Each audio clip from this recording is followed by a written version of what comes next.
Hello, hello, hello, sound check. Mic check, 1, 2. Sound check. Hello.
the Chief Justice of the Republic of the Philippines, the Senior Associate Justice, and the Associate Justices of the Supreme Court of the Philippines. Hear ye, hear ye, hear ye. All persons having business before the Honorable Supreme Court of the Philippines shall give their attention, for the court is now in session.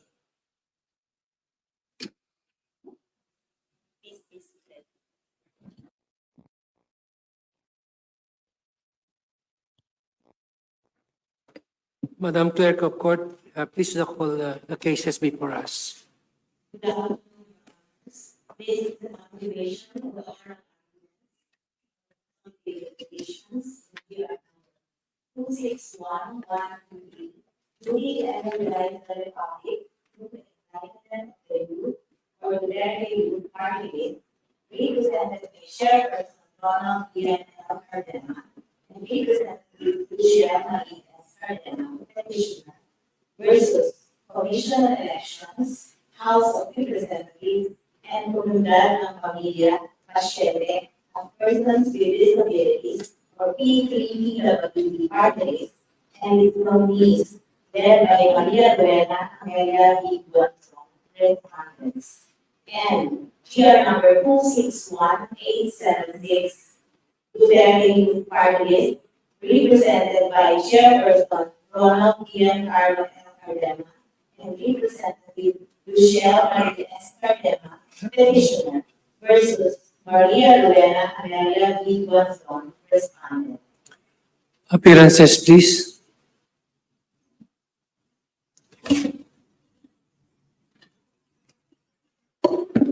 Good afternoon, the Honorable Chief Justice and the Honorable Associate Justices of the Supreme Court, Attorney Ferdinand Topacio, together with Attorney Edward Dialogo, respectfully appearing once again for the petitioners. Thank you.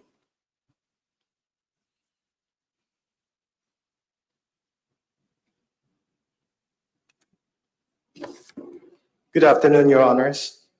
We are very glad to see all of you again.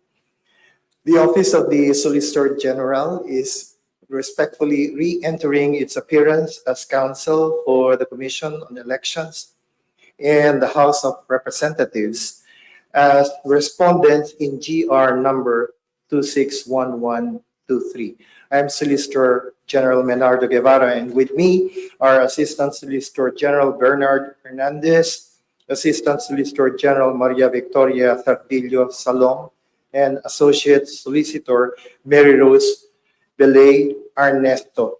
Also with us are the Honorable COMELEC Chairperson George Erwin Garcia and COMELEC Commissioner Ernesto Ferdinand Maceda Jr. Commissioner Nelson Celis may join us a bit later, Your Honors. We are ready for the continuation of the oral argument, Your Honors, and as in the previous oral arguments, I have requested Assistant Solicitor General Maria Victoria Sardillo Salom to handle and answer all questions during the interpellation. Thank you, Your Honors.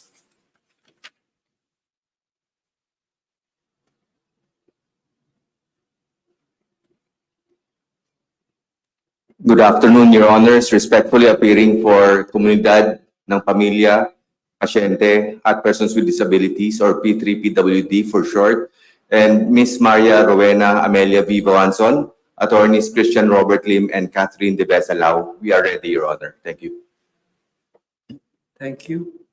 Justice Jolo Lopez will commence the interpellation. Justice Jolo. Thank you, Chief. Before I start with my questions, let me or allow me to make some preliminaries. The petitioner or the nominee here, petitioner, one of the petitioners, Rowena Amelia V. Guanzon, is a sister Deltan at the College of Law. Disclosure. But on the other hand,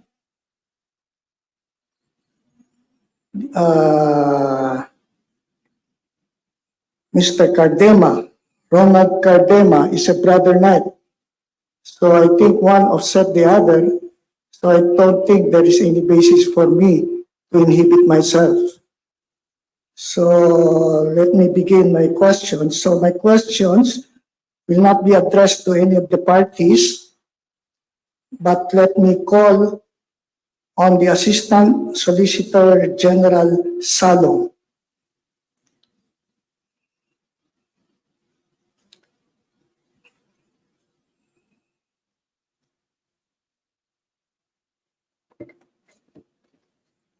But before I begin with my question,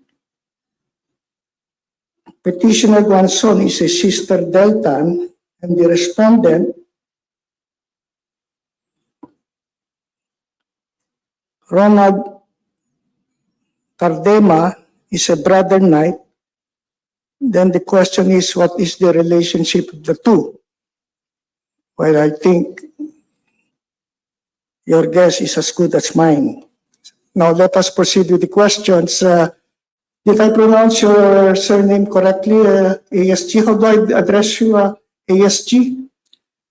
Good afternoon, Your Honor. Yes. Um, Your first name is? My first name, Your Honor, is Maria Victoria. So can I call you ASG Victoria? Yes, Your Honor. Okay.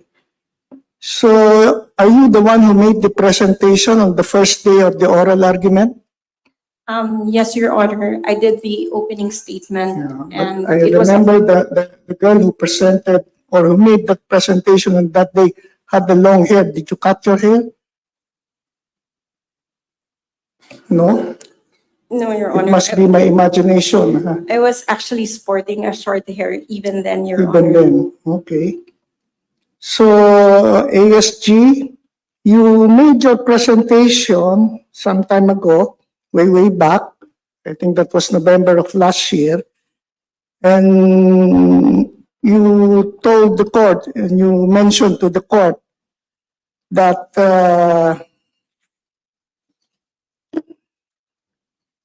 the oath taken by the congressman before the speaker and before the assembly in open session is nothing but ceremonial.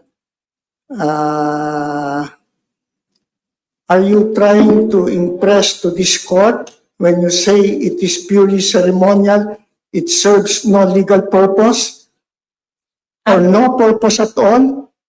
It is nothing but picture taking here and picture taking there. Can you clarify your presentation, ASG? Yes, Your Honor. Thank you for the opportunity. Your Honor, at the time, I believe I was only quoting a provision of the 19th Congress, its rules, more specifically, You're Your Honor. referring to the present Congress, that's 19th Congress. Yes, Your Honor.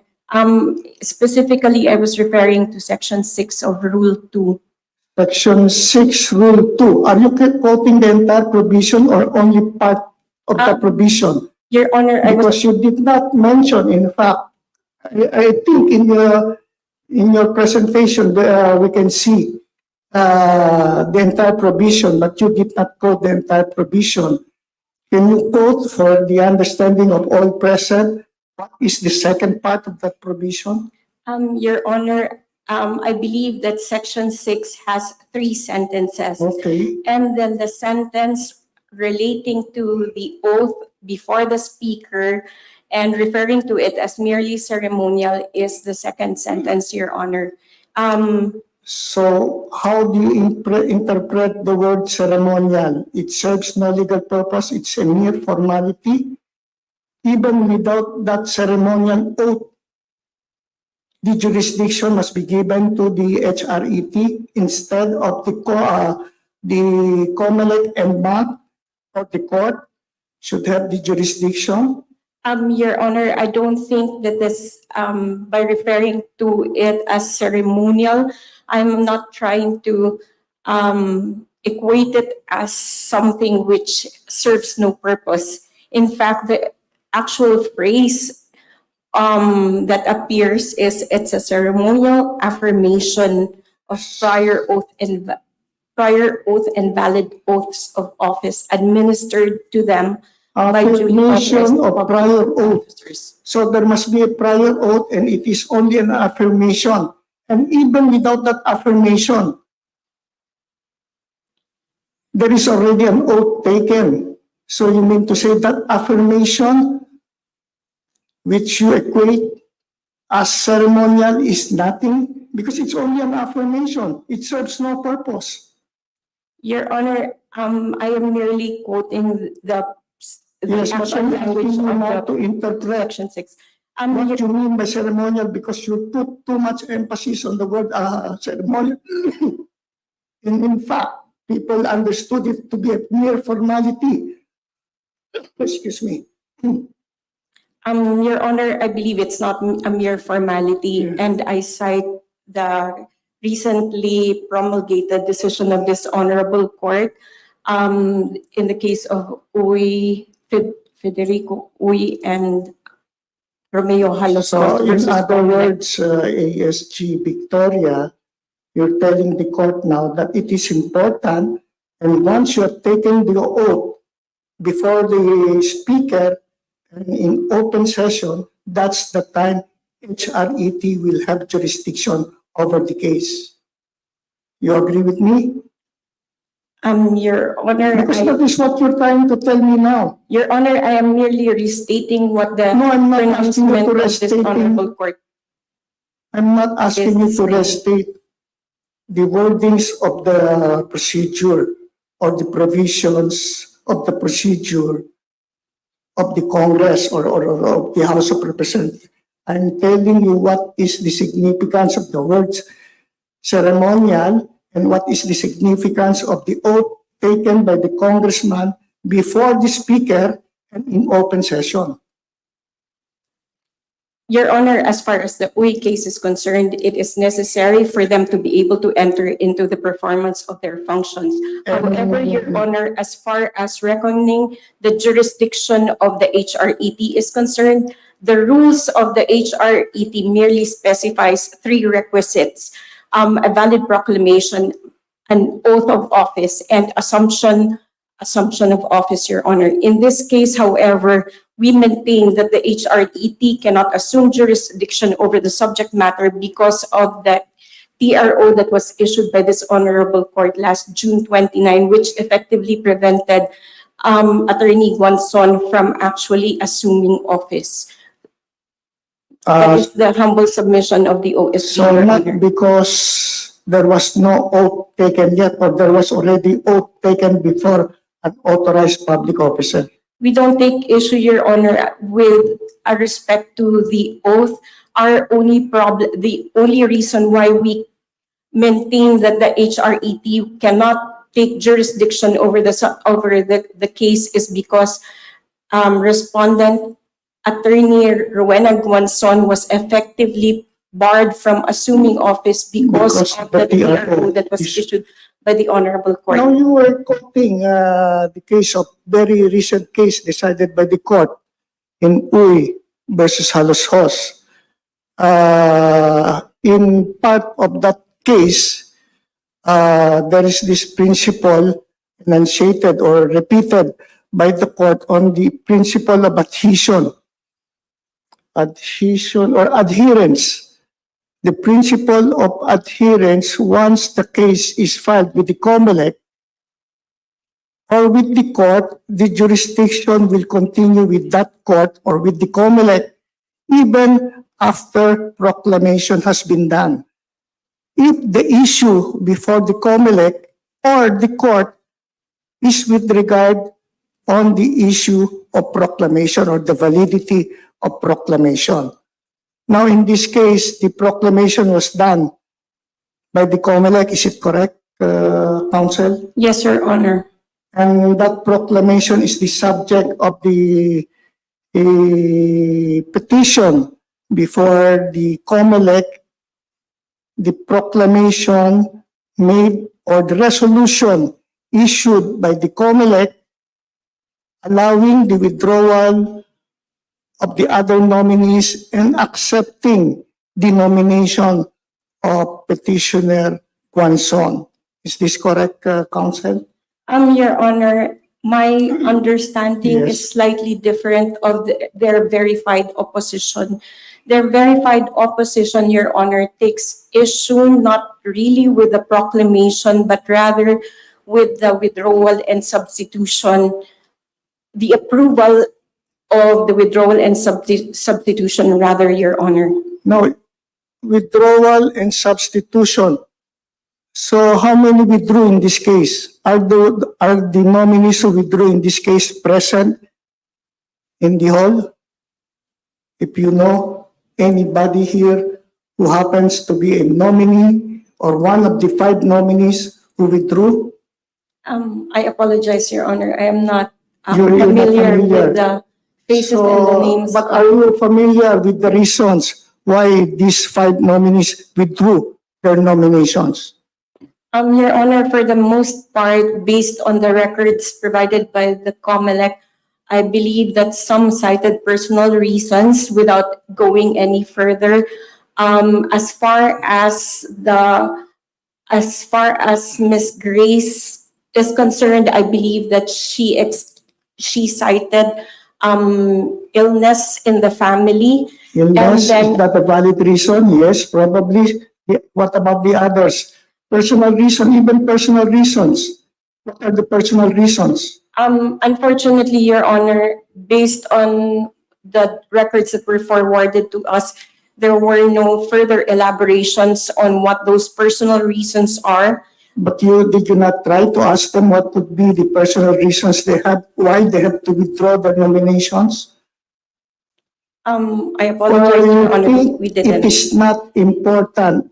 You think the withdrawal of any nominees does not have to have any legal or factual basis? The withdrawal of any nominees must have factual or legal basis. It's not necessary under the law. Your Honor, based from my reading of the Party List System Act, there is nothing to suggest that the withdrawal ought to be premised on certain factors or certain matters, Your Honor. So you withdrew. The withdrawal could be based on death, incapacity, and the third reason is because he or she just wanted to withdraw. No question asked, no basis. So you think that is the correct interpretation of the law? Your Honor, I am merely basing it on my reading, and there was no Yes, your qualification. reading, but also your interpretation as lawyer for the government. You mean to say you're just reading it without having to interpret the provision? You have to interpret the provision. Your Honor, if I may. Yes, As please.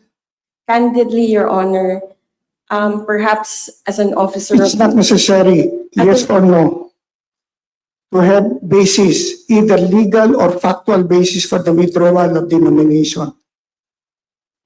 Your Honor, I believe that there has to be some There has basis. to be basis. And from all your own reading of the case records, some of the nominees may have withdrew their nominations without any legal or factual basis at all. For one, Your Correct. Honor, it would appear so. So now, are you familiar with criminal law, revised penal code? Yes, Your Honor. No, there is a provision under the revised penal code. I cannot remember just exactly what that provision is. That a person who has been elected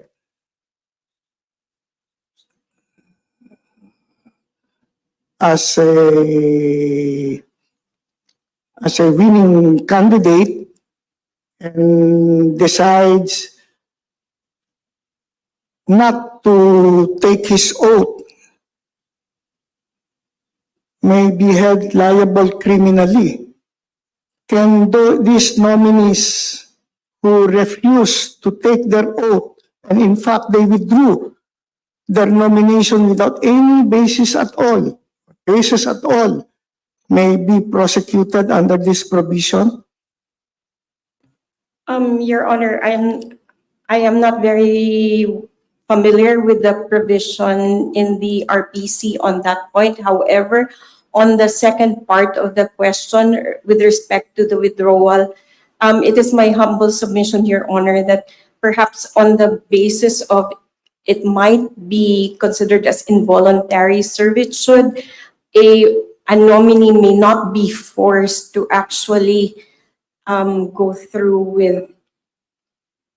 Just because they do not want to serve after volunteering to be nominated and to be elected as a party list member, then at the last minute, you finally decided that you do not want to serve.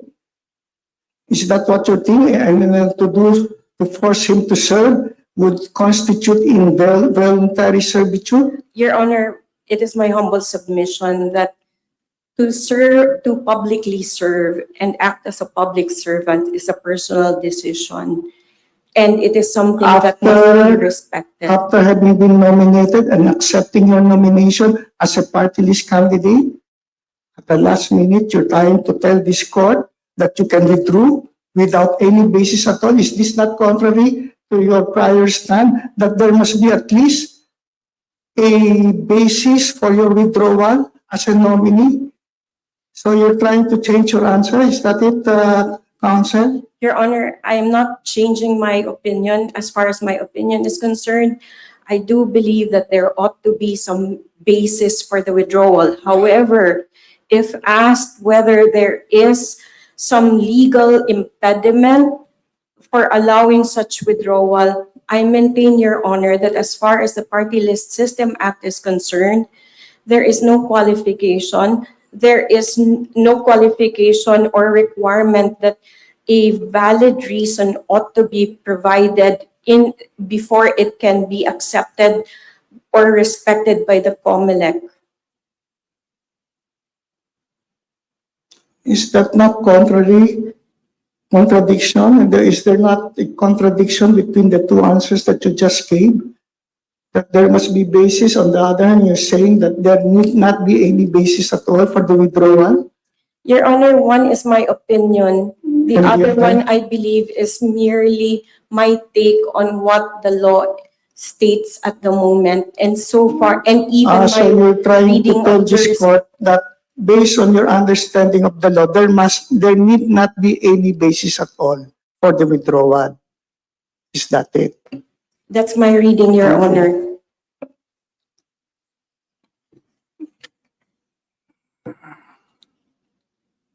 Now, we go back to the oath. The oath taken before the authorized public officer. Would you know the exact provision of the administrative code on before you assume you must take your oath before an authorized public officer? Your Honor, I apologize. I do not know the specific provision. Now, there is a provision, I suppose, under the administrative code which calls that you may take your oath before an authorized public officer. And there is another provision which you just quoted under the rules of procedure of the Congress or the House of Representatives that you have to take your oath before you assume your obligation, and that oath must be taken before no less than the Speaker of the House and in open session. Which do you think should be controlling? Is it, or in other words, which is more specific or which is more special and which is general? The oath to be taken before an authorized public officer or the oath to be taken before the Speaker? Your Honor, the latter is more specific. The latter is more special. So I presume that the oath taken before the speaker should take precedence.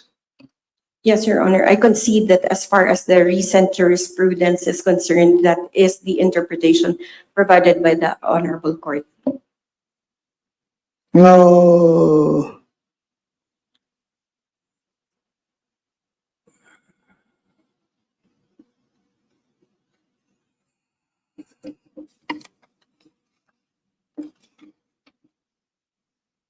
now, Madam ASG Victoria, on the issue of majority of all members, what is the stand of the OSG? That the resolution of COMELEC was approved, I suppose, by only 3 members of the COMELEC at that time, because there were only 4 sitting members. And is this in accordance with the constitutional provision that any decision or resolution of COMELEC must be approved by a majority of the members? How do you interpret the word or phrase majority of the members of the COMELEC? Your Honor, we humbly submit that the provision found in Section 7 of Article 9A, one of the common provisions, is only applicable to COMELEC when it exercises its quasi-judicial powers, Your Honor.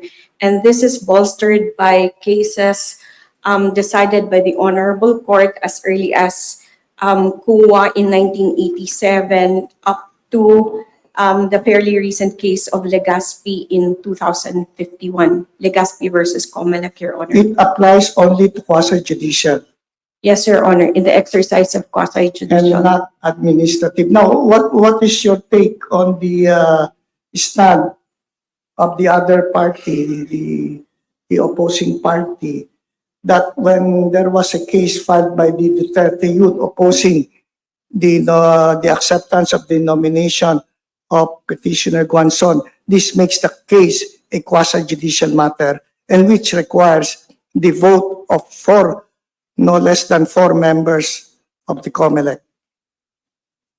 Your Honor, if I may, I think it is a misunderstanding of Yes. the application of the doctrine in Agamaw versus COMELEC. Your Honor, if I may expound on this matter using the provisions of the Constitution, we have a wealth of cases explaining that insofar as the grant of power to the COMELEC is concerned, these are subsumed under Section 2 of Article 9C. The enumeration is up to 9. Of the 9 enumerated powers, only subparagraph 2 is constitutes COMELEC's quasi-judicial power, Your Honor. And if I may be able to read Yes, please, subparagraph 2. Counsel. The Commission on Elections shall exercise the following powers and functions. Subparagraph 2 reads, exercise exclusive original jurisdiction over all contests relating to the elections, returns, and qualifications of all elective, regional, provincial, and city officials, and appellate jurisdiction over all contests involving elective municipal officials decided by trial courts in the exercise of their general jurisdiction, or involving barangay officials decided by trial courts exercising limited jurisdiction. So it is our submission, Your Honor, that the nature matters for it to be considered as in exercise of the COMELEC's quasi-judicial power. It has to be a contest relating to elections, returns, and qualifications. And not with regard to withdrawal or acceptance of nomination. Yes, Your Honor. Now, as regard to the qualification of Petitioner Guanzon in this case, would you know what are the qualifications before a party list nominee can be considered as valid, or what are the qualifications? Your Honor, if I may be allowed Yes. to refer to the actual And provision. these qualifications must be present at the time, Yes, Your Honor, and I believe at it the should time be of a the election, continuing. or at the time the nomination is accepted.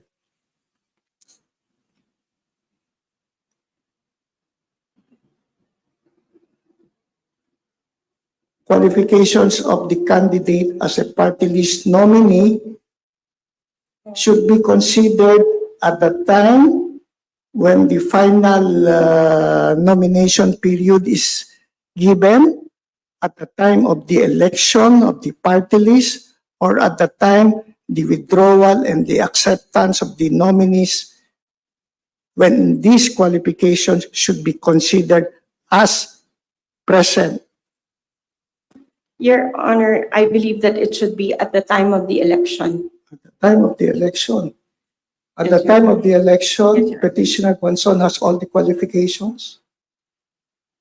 Or you would not know at this time? But she is not a commissioner already at the time of the election. No, Your Honor. Yeah. She has complied with. She's compliant with Yes, all sir. the requirements Yes, Your Honor. from your The- understanding. At least as far as the qualifications enumerated in Section 9 of the Party List System Act, Your Honor is But concerned. she was not a nominee yet at the time of the election. How could you consider her qualifications vis-a-vis at the time? It should be present at the time of the election.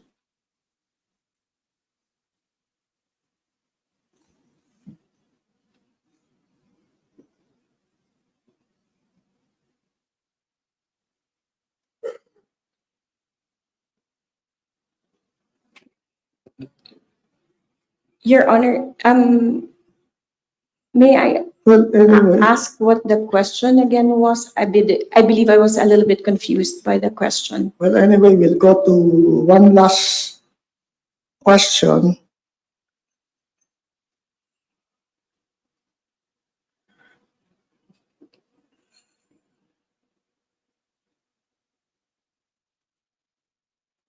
Well, I think I have asked all questions. I don't think we need more time to ask. So we can give the other justices the time to ask their own questions. Thank you for answering my questions, Counsel. Thank you, Your Honor. Thank you, Justice Thank you, Lopez. Justice Kagiwa, please proceed. Thank you, Chief. Can I ask Attorney Dialogo?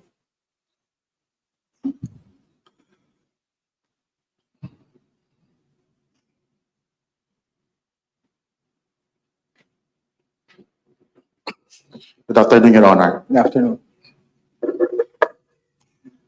In the November 14 oral arguments, petitioners took the position that the oath of office taken by P3 PWD's original nominee, Ms. Yanesa, before the Makati RTC Judge Aresa is, and I quote, not the oath contemplated by law.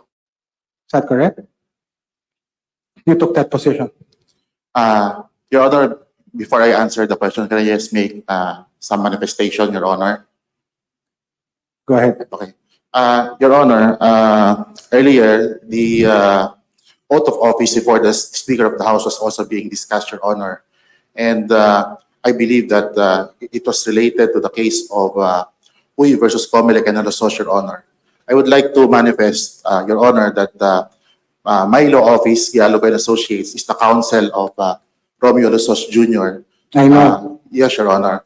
And in this case, Your Honor, I am the collaborating counsel of Attorney Topacio for the Duterte youth. And during the last oral argument, Your Honor, as agreed with the lead counsel that he will be the one to discuss the substantive issues, I confirm that the lead counsel indeed made such statement, Your Honor. So the answer to my question is yes, that's the position. Yes, Your Honor. And this position is taken following Uy versus Comelec and Halosos versus Halosos. Is that correct? Yes, Your Honor. And these cases say that in addition to an oath before a duly authorized public officer, the law requires also an oath before the speaker, correct? Your Honor, if I may, since, as I mentioned, I am the counsel of Romeo Nossos Jr. in another case, and if I will be asked to defend the said position, I may be conflicting myself in another case, Your Honor, and That's why I asked for you. okay, Your Honor, if you're asking for my personal Yes. position on the matter, Yes. and I believe, Your Honor, given the fact that there was already an admission on the part of the counsel of the private respondent class or arguments that private respondent Guanzon was not able to assume office because of the temporary restraining order issued by this honorable court, I believe that, and with the prior permission of the lead counsel, I believe that I can now express my personal opinion on the matter. Okay. And my personal opinion on the matter, Your Honor, is that the oath required before the House of Representatives Electoral Tribunal can assume jurisdiction is an oath taken before any officer authorized to administer oath, Your Honor. Thank you for your personal opinion. It happens to jive with mine, actually. Correct? Yes, Your Honor. Let's go to Rule 2, Section 4 of the Rules of the House of Representatives. It says, an oath of office may be administered by any, and I quote, duly authorized public officer. Correct? Yes, Your Honor. I confirm the same, Your Honor. So in other words, an oath of office before a public officer is enough. Yes, Your Honor. For purposes of a threat acquiring jurisdiction, Your Honor. So from your personal perspective, this court has no jurisdiction, correct? In the case of Nossos Jr., yes, Your Honor. In this case, Your Honor, this court still has the jurisdiction, Your Honor, because the private respondent was not able to assume because of the temporary restraining order issued by this court. okay. So let's go back to the basic requirements. There must be a valid proclamation, Yes, Your an Honor. oath, an assumption of office, Yes, Your Honor. correct? Yes, Your Honor. So here in the case of Attorney Guanzon, she was duly proclaimed, she validly took her oath of office, but there was no assumption. That's what you're saying now. Yes, Your Honor. She took her oath, but there is an issue with respect to her proclamation, Your Honor. To her proclamation? Yes, Your Honor. Because if you will look at the certificate of proclamation of the private respondent, it was only signed by 3 members of the Comelec and Bank constituted as the National Board of Canvassers, Your Honor. We submit, Your Honor, that even if the Comelec and Bank is constituted as the National Board of Canvassers, the voting requirement is still 4, Your Honor. So we believe that there is also an issue with respect to her proclamation, Your Honor. And the basis for saying that there should have been 4 is what? The requirement of the Constitution, Your Honor, that any case or matter brought before the Commission on Elections should be decided by majority of all the members, Your Honor. That's what she was talking about, correct? Yes, Your Honor. But she was talking about quasi-judicial. Yes, Your Honor. And what you're talking about is not quasi-judicial. We're talking about the proclamation being signed. Yes, Your Honor, but the basis earlier was the jurisprudence or decision from this court. And I understand, Your Honor, that under Article 8 of the Constitution on the Judicial Department, the Supreme Court and Bank can actually change or modify a previous doctrine, Your Honor. I'm actually aware of that also, Attorney. Yes, Your Honor. But so my question to you is, you're saying that those cases cited by ASG should be reversed? Because in your opinion, all decisions should require 4 out of 7. Yes, Your Honor. That's what your position is. Yes, Your Honor. In fact, Your Honor, if I may, in your concurring opinion in Agavo versus Comelec, Your Honor, there was the part wherein you stated that the remedy against a decision of the Comelec on an admin matter is also a petition for certiorari, Your Honor. So, implying that It's quasi-judicial. it can also be used interchangeably, quasi-judicial or admin matter, Your Honor. Okay. I will leave it there. And let me go back to the question of the oath. Okay?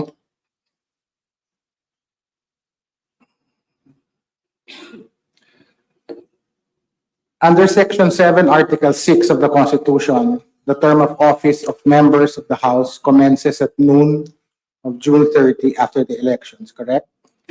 Yes, Your Honor. Then under Rule 1, Section 1 of the Rules of the House, the Speaker is elected on the first meeting of the House, Yes, Your which Honor. is set on the fourth Monday of July after the elections, correct? Yes, Your Honor. And under Section 16(1), Article 6 of the Constitution, the Speaker is elected by a majority vote of all the members of the House, correct? Yes, Your Honor. And it is also required that the Speaker is a member of the House, correct? Yes, Your Honor. But a winning candidate is not considered a member unless he took a valid oath of office, correct? Yes, Your Honor. So, if the oath required to become a member of the House is an oath before the Speaker, there can be no member of the House prior to the fourth Monday of July, correct? Yes, Your Honor. If we follow the decision of the majority of this honorable court in the case of Hui versus Comelec, Your Honor. And if there are no members, no one can vote for a Speaker, correct? Yes, Your Honor. And if there are no members, no one is qualified to be a Speaker, correct? Yes, Your Honor.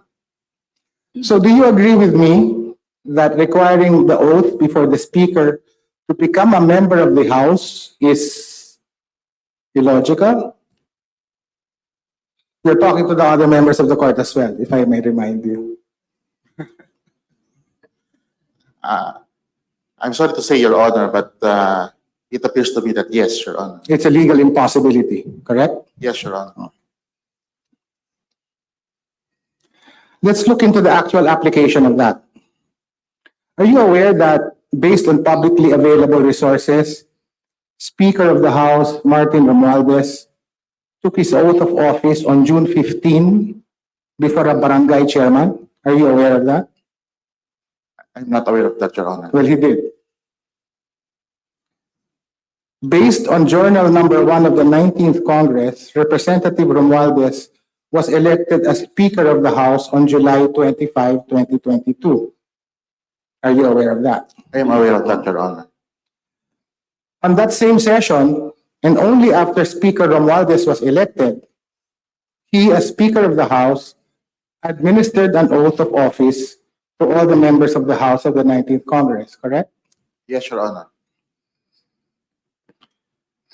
If it is necessary that Representative Romualdez first take an oath before the Speaker, was he then not qualified to be elected as Speaker of the House?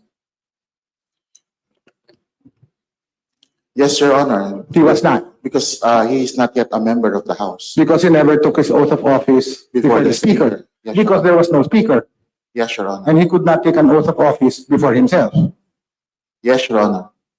correct? All right. In fact, under Rule 2, Section 6, as mentioned by Justice Jolo, the oath before the Speaker is merely a ceremonial affirmation.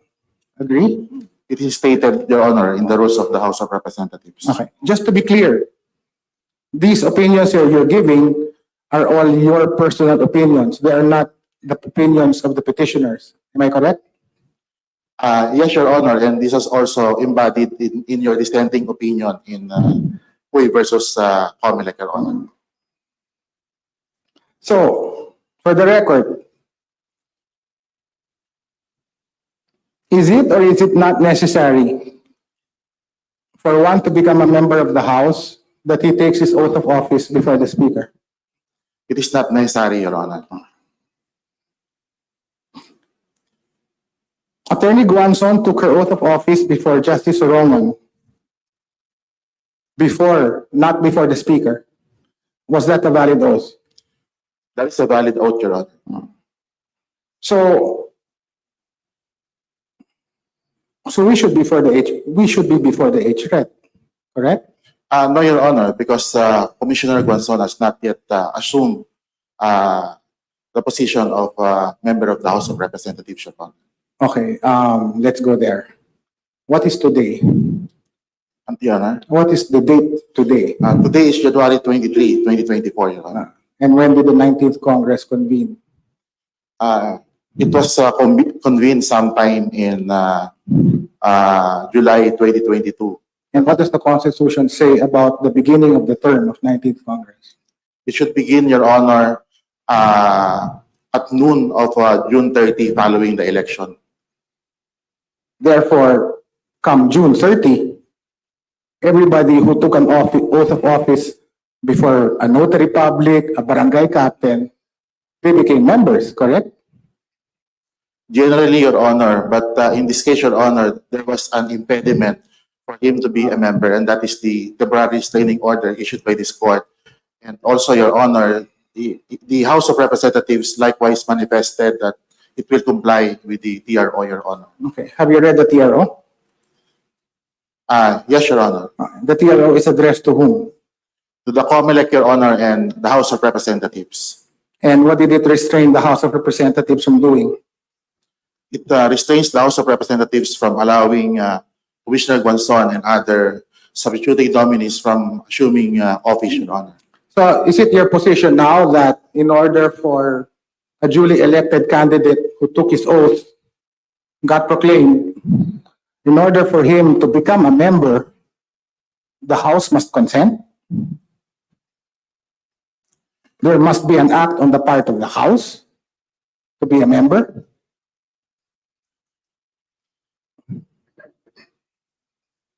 Counsel. The House, Your Honor, should admit the member. Which House? House. On June 30, nobody was a member, following your theory. No, Your Honor. There were already members, except that Commissioner Guanzon did not become a member, Your Honor. And also, Your Honor. Okay, so let me give you another example. Supposing I won elections for Congress, but at the time that June 30, I was in Boracay. And I came back to Manila on July 5. When did I become a congressman? You became a congressman, Your Honor, on June 30. There you go. Since the There's no act on the part of the House that will make me a member of Congress. Agree? There is nothing that Congress, as Congress, does or will do to make me a member of the House. Because I have a valid proclamation, an oath, and June 30. yes, Your Honor. However, Your Honor, that interpretation will undermine the temporary restraining order issued by this honorable court. Because in the TRO, Your Honor. No. The TRO says, I hereby restrain House of Representatives from allowing Guanzon. But it doesn't need to allow Guanzon, correct? To become a member of the House. To be a member of the House, everybody who wins doesn't have to say, Oy, House, let me now be a member. I need your consent. Walang ganon, di ba? Tama po. There's none, Your Honor. Therefore, she was a member. She's not a member, Your Honor. Why not? Because, Your Honor, because of the impediment, and that is the But temporary. we're talking about the impediment and the temporary restraining order. And it seems to be restraining the House from doing something that it need not do in order for a member to become a member. In other words, what were we restraining? We're restraining, Your Honor, the assumption of, Let me ask you, in your personal opinion, do you agree with the TRO of the court in the Halos Cos case? in the Halusos case, Your Honor, I do not agree with the status quo ante order, Your Honor. Okay, let me rephrase that. In the Halos Cos case, and also in this case, you had the valid proclamation, an oath, and assumption of office. In the Halusos case, Your Honor, yes. Correct? Yes, Your Honor. And the only difference that you're drawing here is the existence of the TRO. Existence of the TRO, which was issued prior to June 30, Your Honor. Correct? Which you say is a legal impediment. Yes, Your Honor. Correct? But I'm saying, explain to me why it is a legal impediment when there is no requirement for Congress to give its consent to a winning candidate to become a member. Explain that to me. Your Honor, it's a legal impediment because although the TRO is not addressed to former Comelec Commissioner Guanzon, the desire of this honorable court is very clear that Commissioner Guanzon should not assume office during the pendency of this case, Your Honor. If the TRO were addressed to Guanzon, Attorney Guanzon, I'll agree with you, but it was not addressed to her. It was addressed to the House of Representatives. And the House of Representatives is not required to give its consent before a winning candidate can call himself a member. It's basic. A TRO binds only the person being restrained, correct? Yes, Your Honor. Therefore, if the TRO were addressed to Attorney Guanzon, fine, I'll agree with you. But this one was not addressed to her. Do you agree with me? Yes, Your Honor. It is not addressed to Commissioner Guanzon, but I believe that the intention of this honorable court. No, clear. let's not talk about the intention. Let's talk about the law. Yes, Talk Your about Honor. the law. It was not addressed to Commissioner Guanzon. Therefore, following your own understanding of the law, the TRO did not prevent her from becoming a member of the House, correct?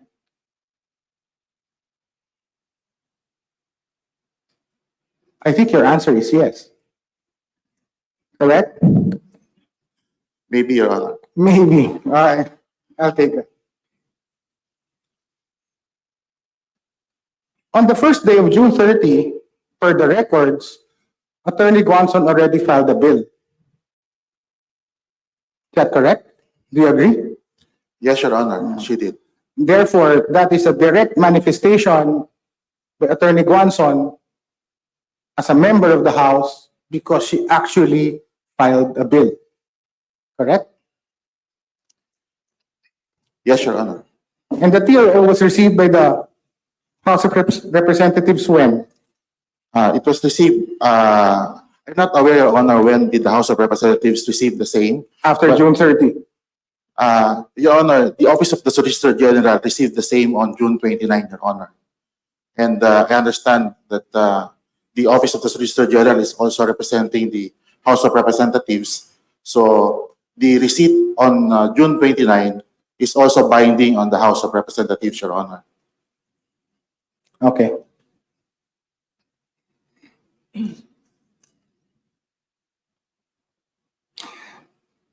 You're an election lawyer? I'm handling several election cases, Your Honor. To that extent, I think I am. Can you identify any law, any Comelec circular, anything that identifies a specific act of assumption of office? There's none, Your Honor. There's none. All you have is June 30, Yes, Your Honor. As which is as mandated by, the Constitution, Your Honor. exactly. Don't you agree with me that if it is posited that there must be an act on the part of Congress or the House before one can be considered a member of the House, and that act is given after June 30, it effectively will shorten the term of that congressman, correct? It will not shorten the term, Your Honor, but it will interrupt the term of office, Your Honor. Okay. Okay, let me go to another point. I want to understand your position. Your position, as far as Attorney Guanzon is concerned, is that her nomination is invalid because she allegedly approved the registration of P3 PWD as a party list when she was still Commissioner of Comelec. Is that, did I hit the nail on the head? That's your position. Yes, Your Honor, that is one of our arguments in our petition. In other words, she cannot benefit from her official act of approving the registration application, as this is against the law. That's your argument. Yes, Your Honor.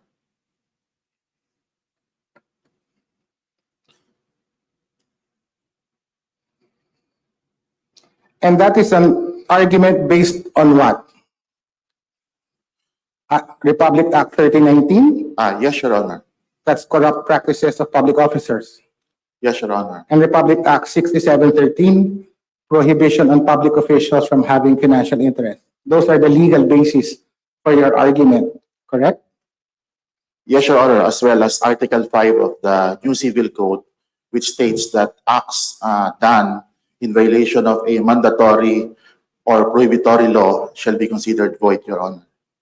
All right, but don't you agree with me that before Attorney Guanzon can be said to have violated any law, like 3019, 6713, or even the Civil Code, di ba dapat bistahan yan by the proper tribunal?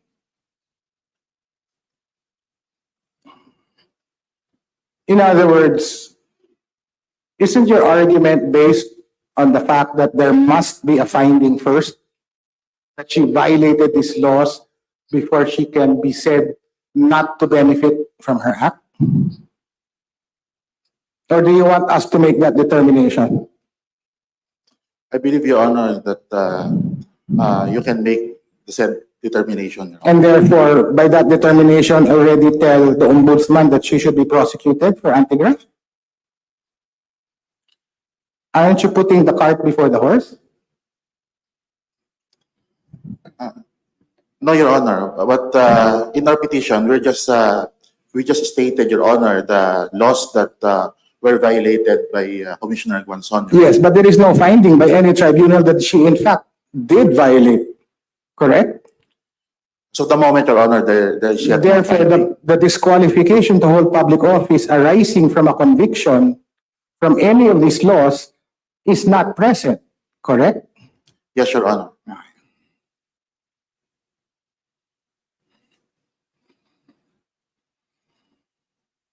Okay, am I also correct in saying that other than the nomination of Attorney Guanzon, you are likewise opposing the substitution itself because it is beyond the deadline fixed by Comelec and the law? Is that also one of your arguments? Yes, Your Honor, it's beyond the deadline fixed by the Comelec, Your Honor. So your position is that respondent can no longer submit a list of nominees after the elections? Yes, Your Honor, that's our position. And supposing they don't give supposing that they're not allowed, what happens to their seat in Congress? Forfeited? Yes, Your Honor. And what's the basis for that argument? Because they are not allowed anymore to substitute, Your Honor, because the Comelec already fixed a deadline for substitution. And they should be aware of that, Your Honor. Now, by withdrawing the nominations of the original nominees, then it is of their own doing, Your Honor. Okay, you're basing it on the Comelec resolution. Yes, Your Honor. Okay, I'm going to ask you a question on Republic Act 7491, Section 16. Yes, Your Honor. In case of vacancy in seats reserved for party list representatives, I'm quoting, the vacancy shall be automatically filled by the next representative from from the list of nominees in the order submitted to the Comelec with the same party, organization, or coalition who shall serve for the unexpired term. If the list is exhausted, the party, organization, or coalition concerned shall submit additional nominees. That last sentence, does this not apply in the case of Attorney Guanzon? It applies, Your Honor. However, Your Honor, this provision has been qualified by a resolution of the Comelec, Your Honor. Yes, but the law itself does not contain such qualification, right? Yes, Your Honor, but we submit that the Comelec is authorized to make such a qualification, Your Honor. But the portion I just read to you does not distinguish as to when additional nominees may be submitted in case of vacancy, correct? Yes, Your Honor, we admit that the party list law does not distinguish the same, Your Honor, but the Comelec, being empowered by the Constitution to promulgate rules and implement all election laws, is empowered to put a deadline, Your Honor. Really? Can the Comelec add or modify a statute where no such power is specifically granted under the law?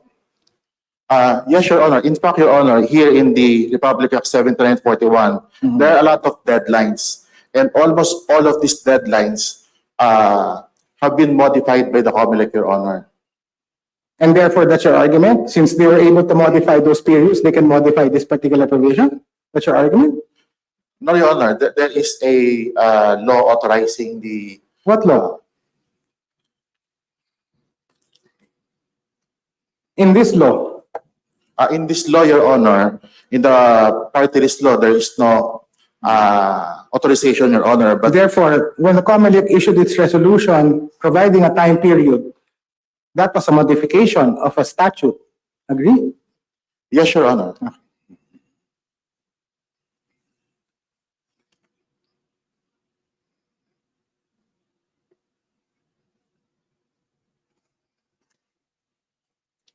Thank you, Counsel. Thank you, Your Honor. Can I ask the OSG?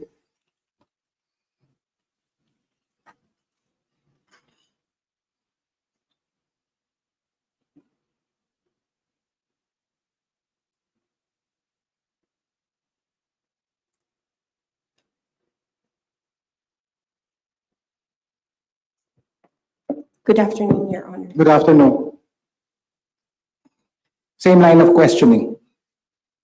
In your opening statement, you said, and I quote, "For the sole purpose of determining the jurisdiction of the HRET," close quote, "an oath before any person authorized to administer the oath is sufficient." Correct? You said that. Yes, Your Honor. Therefore, following the questions of Justice Lopez, the oath before the speaker is picture taking, correct? If I may answer that by quoting the portion in Section 6 of Rule 2 of the rules of the 19th Congress, Your ahead. Honor, it's ceremonial affirmation. Okay. Let's go to Section 4 of Rule 2. Can you read that? How does it begin? Section 4, composition.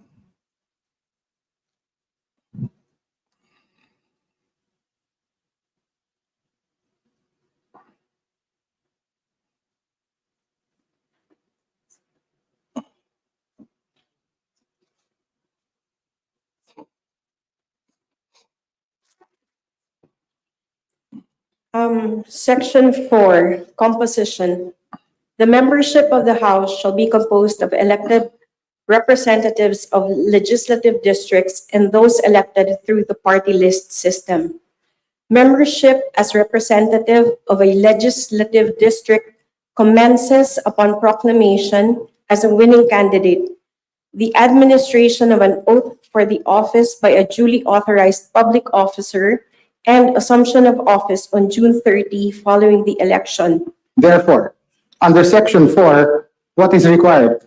Proclamation? It would seem that way, Your Honor. Oath before any duly authorized public officer? Yes, Your Honor. And assumption of office on June 30. Yes, Your Honor. So, I go back to my question. Picture taking lang nga, ang ceremonial affirmation.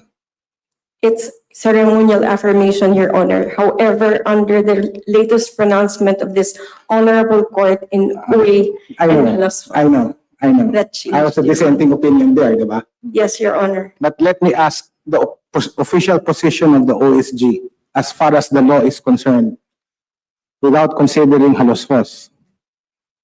Do I need an oath of office before the speaker to become a member? Without Uy, Your Honor, an oath before the speaker is not needed, Your Honor. In fact, it would lead to an absurdity, correct? Yes, Your Honor.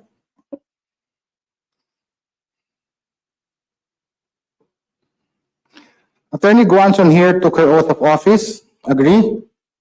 Yes, Your Honor. She was publicly proclaimed, correct? Yes, Your Honor. June 30 came, correct? Yes, Your Honor. Therefore, she's a member of the House.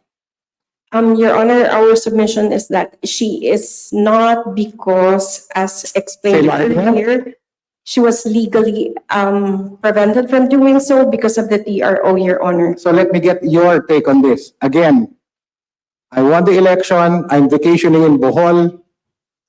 I come to Manila on July 5. Was I a member of the House on June 30 or not? Your Honor, if I may answer that by quoting a portion of the pronouncement of this court in Uy, for an assumption of office, there has to be an actual discharge of duties. Okay. Something that was prevented by the temporary restraining order that was issued by this honorable court. Attorney Guanzon filed the bill on June 30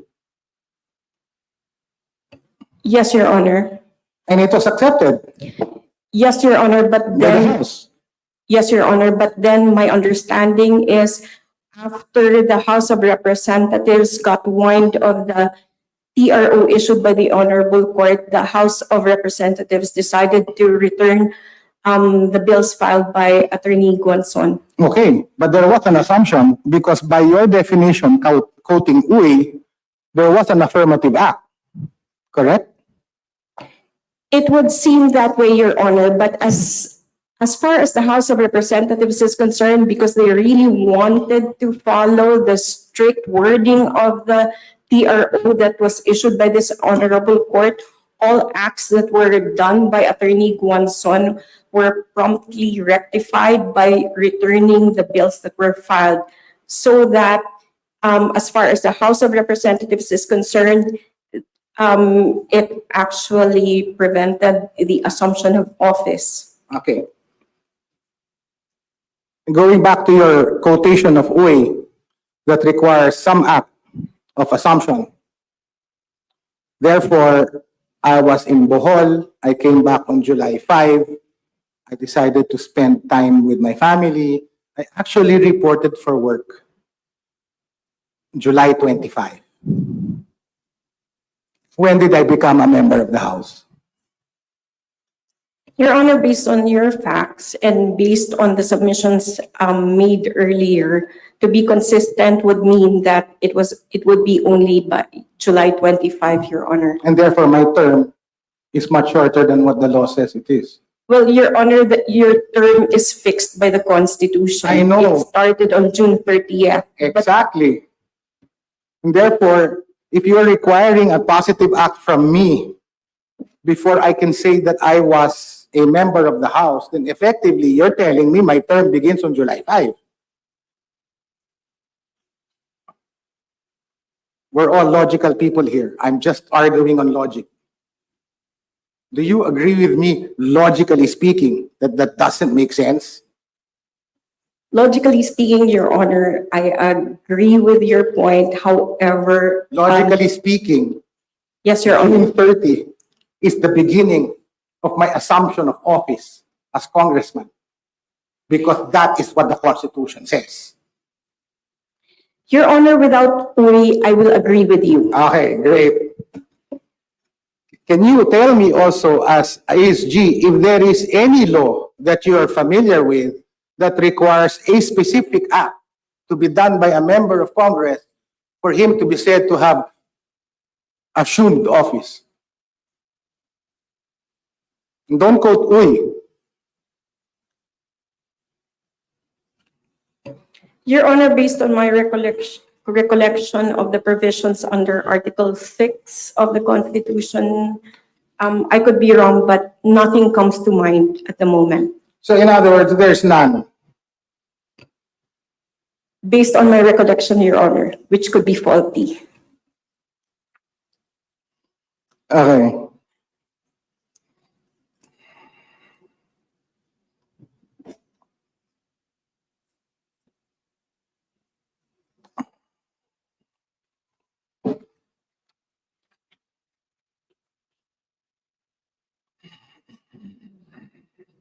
Hold on.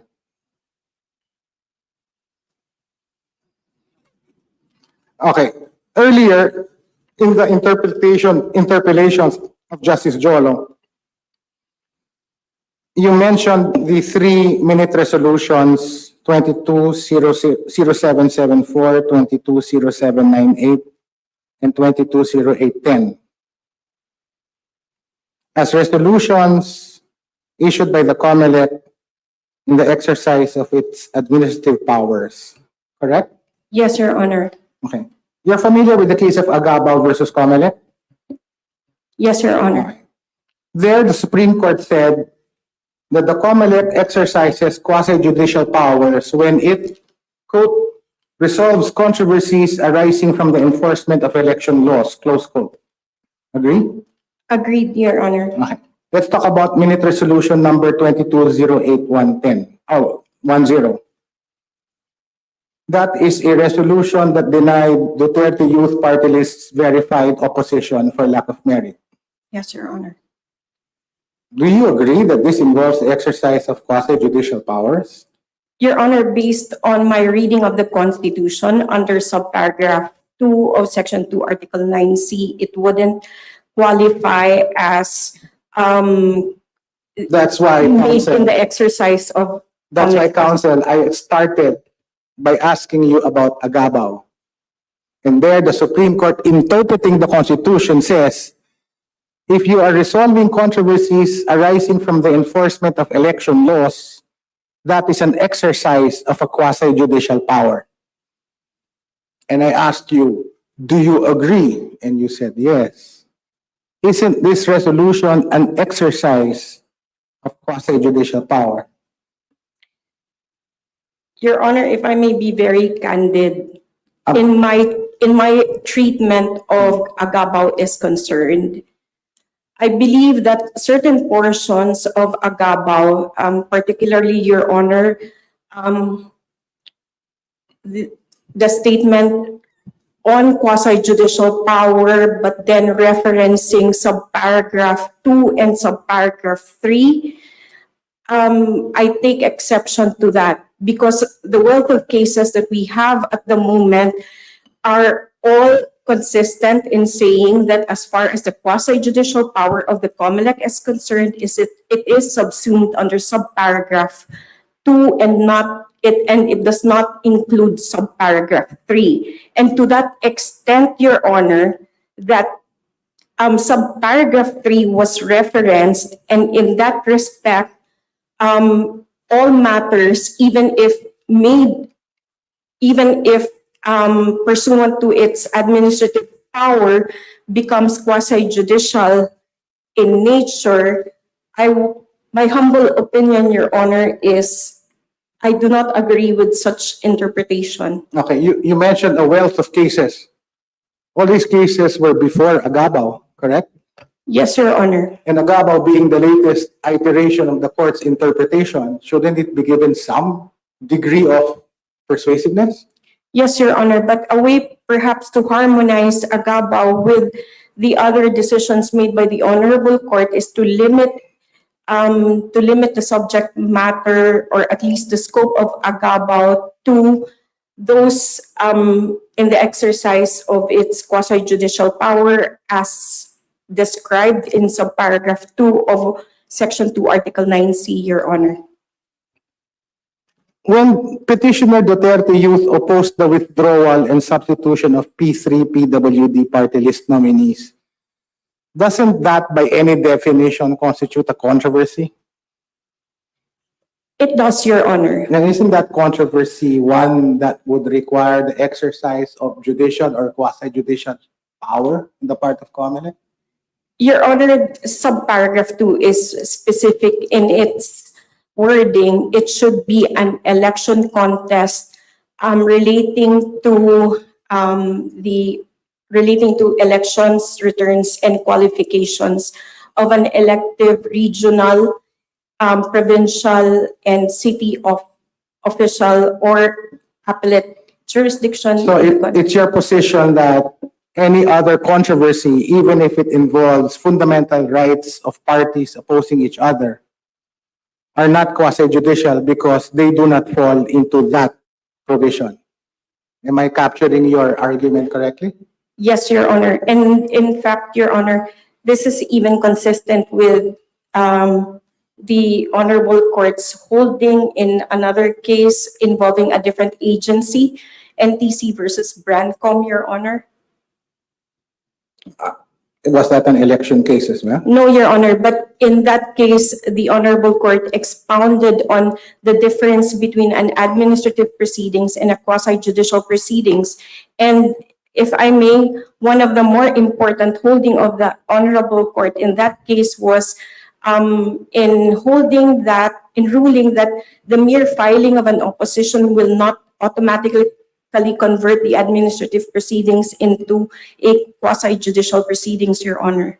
So what would constitute a quasi-judicial proceeding in general? In the context of Comelec, Your Honor. In general, because you're quoting a case that doesn't Yes. involve election laws. Okay, Your Honor, as far as, if I may be allowed to read portions of the case that I mentioned, Go ahead. the way it was explained in that. Sandali. Ako ba ponente niyan?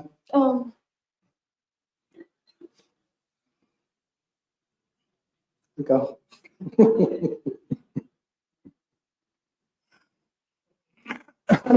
Your Honor, it was Justice Reyes. Okay, ang daming Justice Reyes eh. Which Reyes?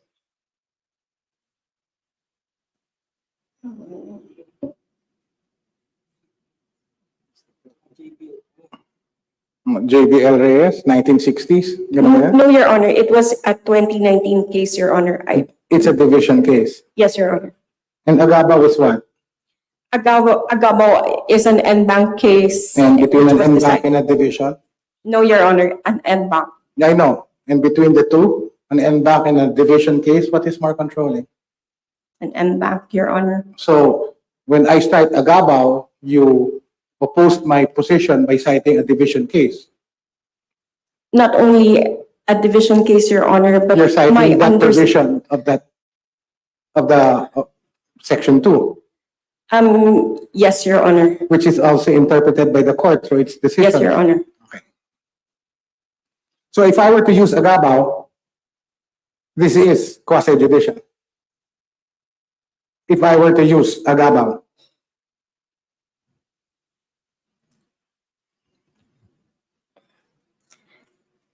It's okay, you can answer. Kaya mo yan.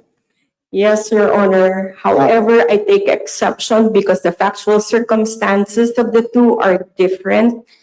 In Agabao, I believe there were two individuals who were. You know, counsel, there will never be cases that are totally on par with each other. So the principle I submit, is Your Honor. whether or not the resolution of opposing views is asking for a quasi-judicial action. That's the ruling of Agabao. Yes, Your Honor. I submit. Therefore, again, based on Agabao, this is quasi-judicial, correct? I submit, Your Honor. And therefore, minute resolution 220810 could only have been issued after notice and hearing to the parties concerned, correct? Based on Agabao, Your Honor, yes. And here, there was no notice and hearing.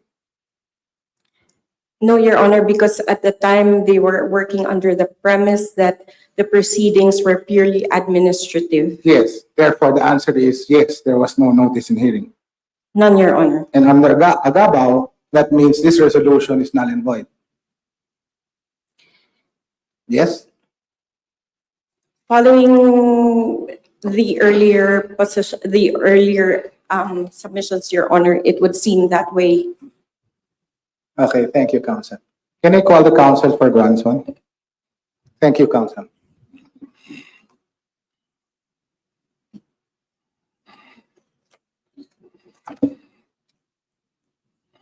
Yes, Your Honor. Good afternoon. Good afternoon. Okay. Under our Republic Act 7491, can you tell us what the qualifications of a party list nominee representative are?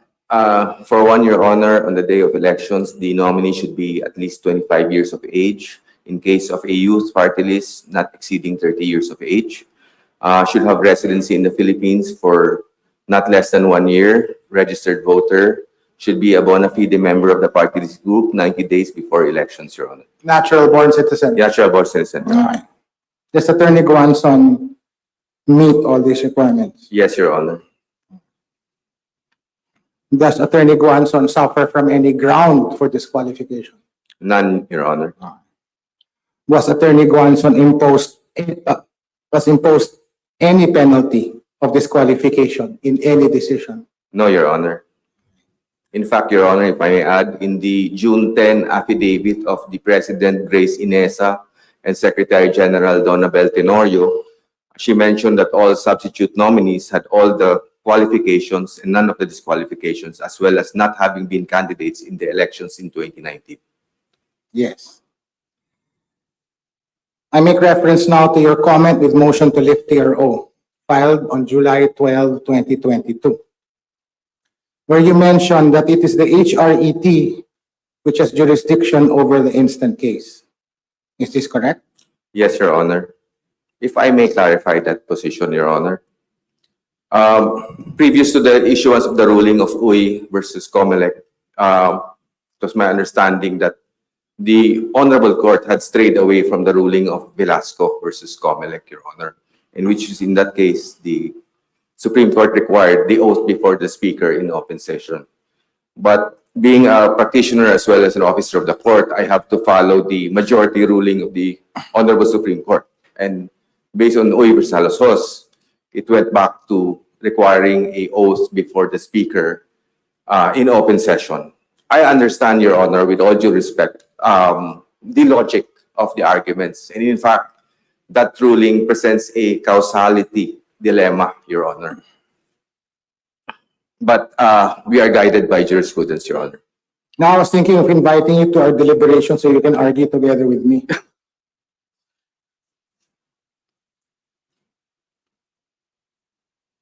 Okay. Just for clarity, during the interpellations in the last session of the oral arguments, you answered that Attorney Guanzon has not yet, and I quote you, discharged her congressional duties. Did you make that statement? As she was able to file the bill as of June 30, Your Honor, but she was prevented by the TRO issued by the Supreme Court, Your Honor. And therefore, you maintain your statement that she has not discharged her congressional duties? Under the present ruling of Uy, Your Honor, then we would have to maintain that position, Your Honor. And therefore, she has not In fact, assumed. we are not anymore contesting the jurisdiction of the Honorable Court, the primary jurisdiction, Okay. Your Honor. I'm asking just to clarify, because what you said during the oral arguments is different from what you said in your comment. Mhm. And in fact, in your comment, you say on June 30, Ms. Guanzon, as the qualified nominee, assumed office and commenced with the performance of the functions. Yes. So you're no longer maintaining that position because of the TRO. Yes, Your Honor. Were it not for the TRO, this would be before the HRET, correct? Yes, Your Honor. Do you agree that the TRO is not addressed to her? Yes, Your Honor. It's addressed to the House. In fact, that was one of the defenses we made in the contempt charge against Ms. Guanzon. And therefore, what exactly was the Supreme Court restraining? I would understand it from the part of the House from allowing Ms. Guanzon to discharge her duties as member of the House. or assuming to be a member of the House. Those are two different things. Yes, Your Honor. Because discharging can be actually filing a bill, which a congressman can do 1 year after election, Yes, correct? And therefore, in the year that she has not discharged her bill, what is she? after I share the same conundrum, Your Honor. Okay.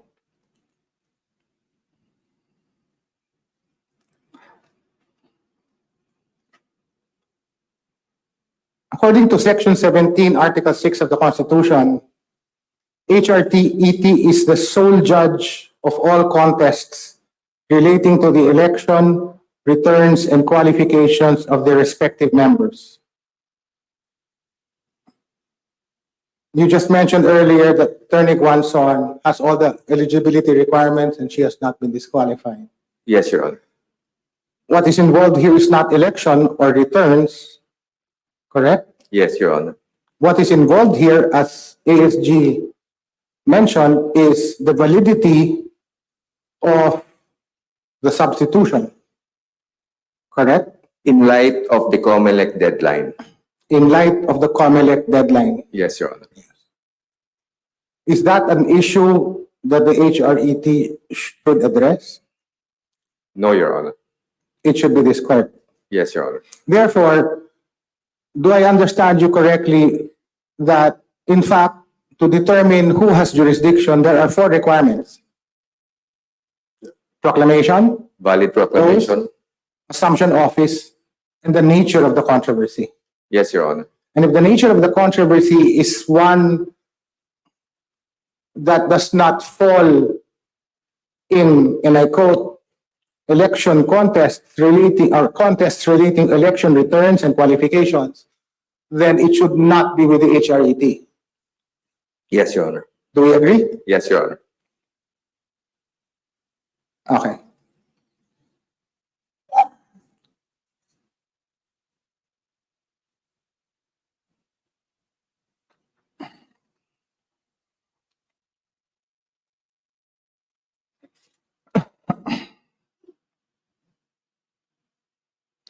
That's it. Thank you. Thank you, Your Honor. Can I ask Chairman Garcia?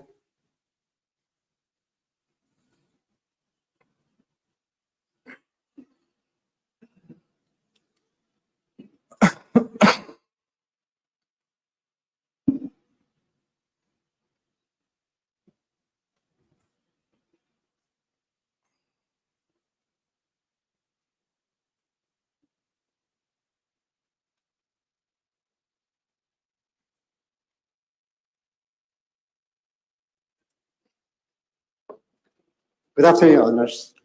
Hello, Chairman. Ito na naman tayo. You've been hearing all the questions, right? I'm just on those tracks. Yes, Your Honor, but however, with the kind indulgence of the Honorable Court, I would like to reveal that I was the lawyer of the petitioner before, and I was the lawyer who likewise secured the accreditation of the party list. And so, any question perhaps in relation to the petition or a question in relation to the qualification and whatever transpired in the party list, this representation will not be able to answer with all due respect. All right. In life, we wear many hats, di ba? The hat that you're wearing now is as Comelec Chairman. So my questions will be to you as Comelec Chairman. As far as your understanding of the law is concerned. No, having heard different positions, I'd like your personal opinion. Do you think this case should be before the court or before HRET? I do believe that the court have already assumed jurisdiction, and the court rightly had assumed jurisdiction over this case, Your Honor. Wait, let me rephrase my question. In this particular case, there was a proclamation, there was an oath, there was June 30, all right? And let's forget the TRO for a while. Assuming that there was no TRO, and the only issue is whether or not the substitution of the party nominees is valid or not. Which body should hear this? As far as you're concerned as expert in election law and chairman of Komunidad. With the kind indulgence of the Honorable Court, in the case of Reyes versus the Commission on Election, involving the congressional position of a province in Region 4B, the Supreme Court said that in order to have a member of the House of Representatives, there should be three requisites. First, there must be proclamation, there must be a valid oath, and it added a third requisite, which is assumption to office. It was actually a departure from the original pronouncement of the Supreme Court that there will only be two requisites, proclamation and oath. So how do we now define assumption to office? It is my honest belief, Your Honors, with your kind indulgence, please, that there must be acts performed in order for one to be considered as having assumed office as a member of the House of Representatives. Certainly, it is not the oath before the Speaker of the House. Yours truly, this representation, Your Honor, was the one who caused the amendment of the rules of the House of Representatives during the time of Chairman Resby Velasco, which included the amendment as to include the oath before the Speaker so that there will be jurisdiction. But however, Your Honor, having said that, it is my belief that there must be an assumption which will confer to somebody proclaimed and having taken an oath to be a member of the House. Assumption meaning his name must be included in the roll of the members of the House of Representatives. Submission of the names of employees so that these employees will be considered as an employee of the House of Representatives. And therefore, But Chairman, when do these things happen? these things happen upon assumption to office being recognized by the House of Representatives. So in other words, from June 30 to the time he does all those things, what is he? He is a non-assuming member yet of the House of Representatives. Not a meaning- member. But a member of the House of Representatives, but not being assumed, having not yet assumed yet as a member of the House of Representatives, Your Honor. So if a congressman never does any of those things, in fact, nanalo lang siya eh. Never does. Not a single thing. Stays at home for 3 years. He's never a congressman? With all due respect, Your Honor, if we are to support that kind of argument, then we are actually saying that the Honorable Supreme Court is wrong in adding the third requisite, which is assumption to office. There must be a reason. Are you saying the Supreme Court cannot be wrong? Well, as far as we lawyers are concerned, the Supreme Court the pronouncement of the Supreme Court are laws of the land until the Supreme Court itself will reverse. We are infallible only because we're final. That's the expression. But we can be wrong, correct? That's why we change our minds. Yes. That's why we have a motion for recall. Yes, Your Honor. That's why we have a change of doctrine. Until and unless the Supreme Court will reverse itself, Your Honor, just like in the case of Agavo versus the Commission on Election. So as far as this representation is concerned, the reason why the court added the third requisite of assumption is because there must be something to be done by the one elected and the one who took his or her oath of office. And that is something which should be properly taken care of by the rules of the House of Representatives. Okay.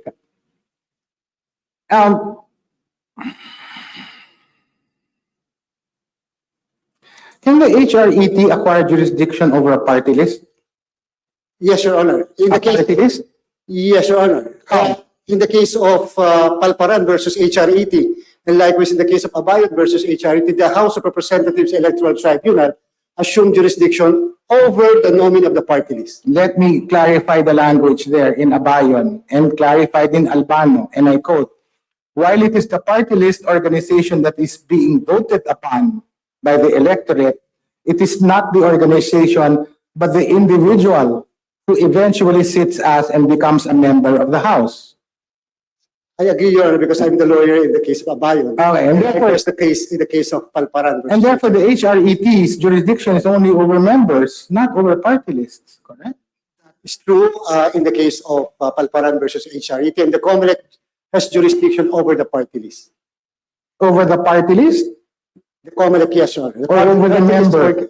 Party list organizations, the COMELEC, Your Honor, and member the House of Representatives. Oh, Electoral okay. Tribunal. So over the party list, it's the COMELEC. Yes, Your Honor. It's not the HRET. That's right, Your Honor. And any question involving substitution, which is a question involving the party list, should not fall under HRET. It should fall within the jurisdiction, Your Honor, with all due respect, on the part of the Commission's jurisdiction, elections jurisdiction. Okay.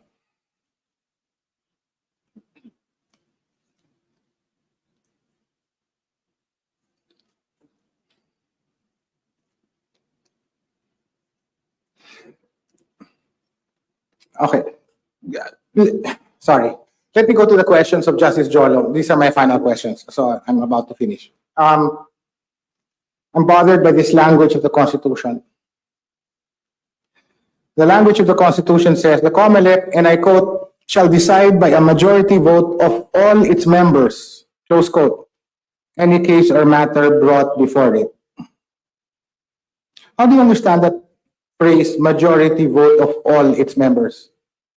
Using as basis the case of Agabo versus the Commission election and the previous cases before this case, Your Honor, really we need to make a distinction between the quasi-judicial function of the Commission election and the administrative function of the COMELEC.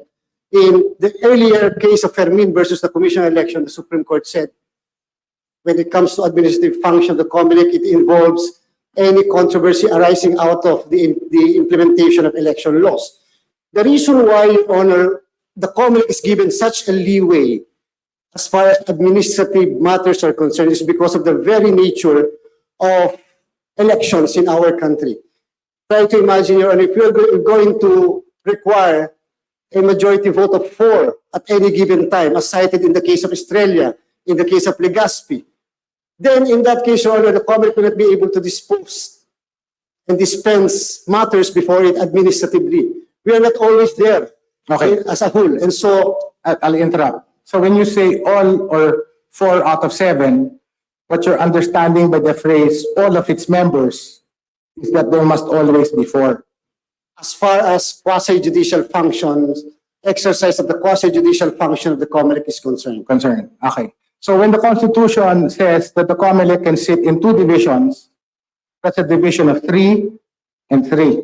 That is right, Your Honor. Does the chairman sit in both? No, Your As a Honor, tiebreaker? no, Your Honor, not unless there is a vacancy in the Okay. 2-member division. Your Honor. So in those 2 divisions, 3 and 3, the only thing they can dispose of would be administrative matters, right? No, Your Honor, quasi-judicial likewise. So we're talking about 4 out of 7. How can you reach 4 out of 7 when you're only 3? In that case, Your Honor, because the Constitution itself says that it may sit in 2 divisions, in which case Exactly. the majority should be 2 of the 3-member division. So you're changing your definition of all its members. As far as the Commission and Bank is concerned, Your Honors. So when you say all of its members, you make a distinction now.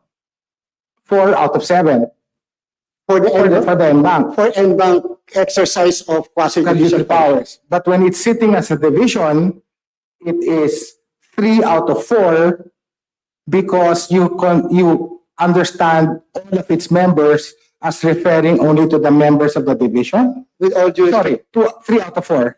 With all due respect, Your Honor, Yeah, no, my answer is no. It should be 2 of 3 2 of 3. because a division is composed of 3 members. Your Honor. Okay. Okay. Thank you. Thank you very much, Your Honors. That's all, Chief. Senior Associate Justice Ronald will have his interpellation. Please proceed. Thank you, Chief. Can I ask the counsel for the petitioner to take the podium? Which one, Your Honor? Ikaw na, Attorney Topacio. I know you can answer all my questions easily.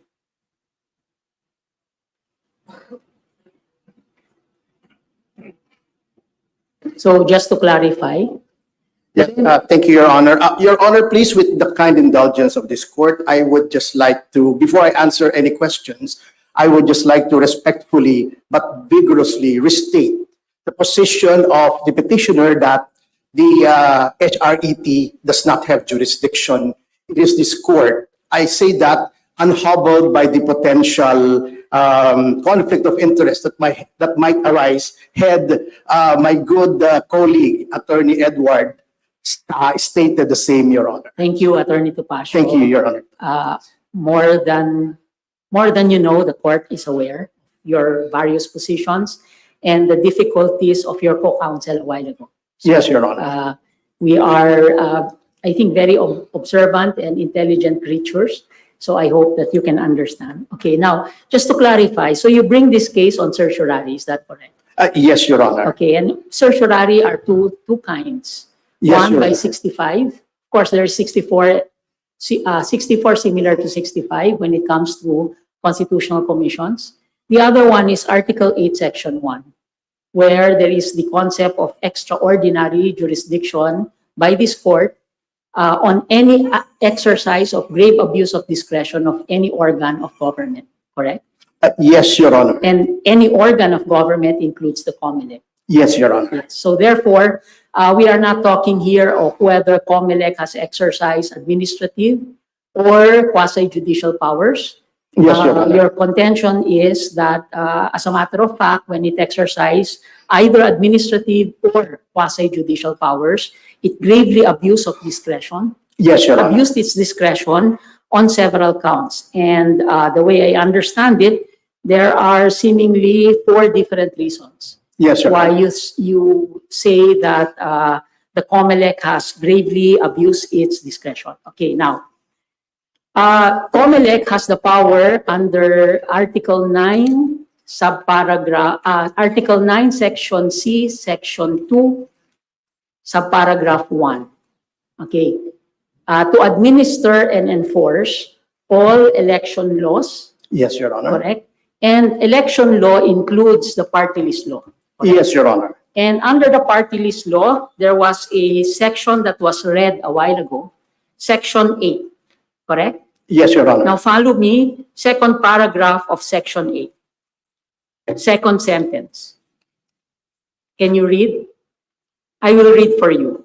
No change of names or alteration of the order of nominees shall be allowed after the same shall have been submitted to the Comelec, except in cases where the nominee dies or withdraws in writing his nomination, his or her, of course, becomes incapacitated, in which case the name of the substitute nominee shall be placed last in the list.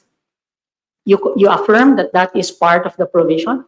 Yes, I do, Your Honor. Yes. And it is very clear here that the power to enforce election laws is with the Comelec, correct? Yes, Your Honor. Yes. And it says here that there shall be no change of names or alteration of the order of the nominees shall be allowed after the same shall have been submitted to the Comelec, correct? Yes, Your Honor. So that is a very strict general rule, correct? Yes, Your And Honor. in fact, there is one case that the Supreme Court en banc,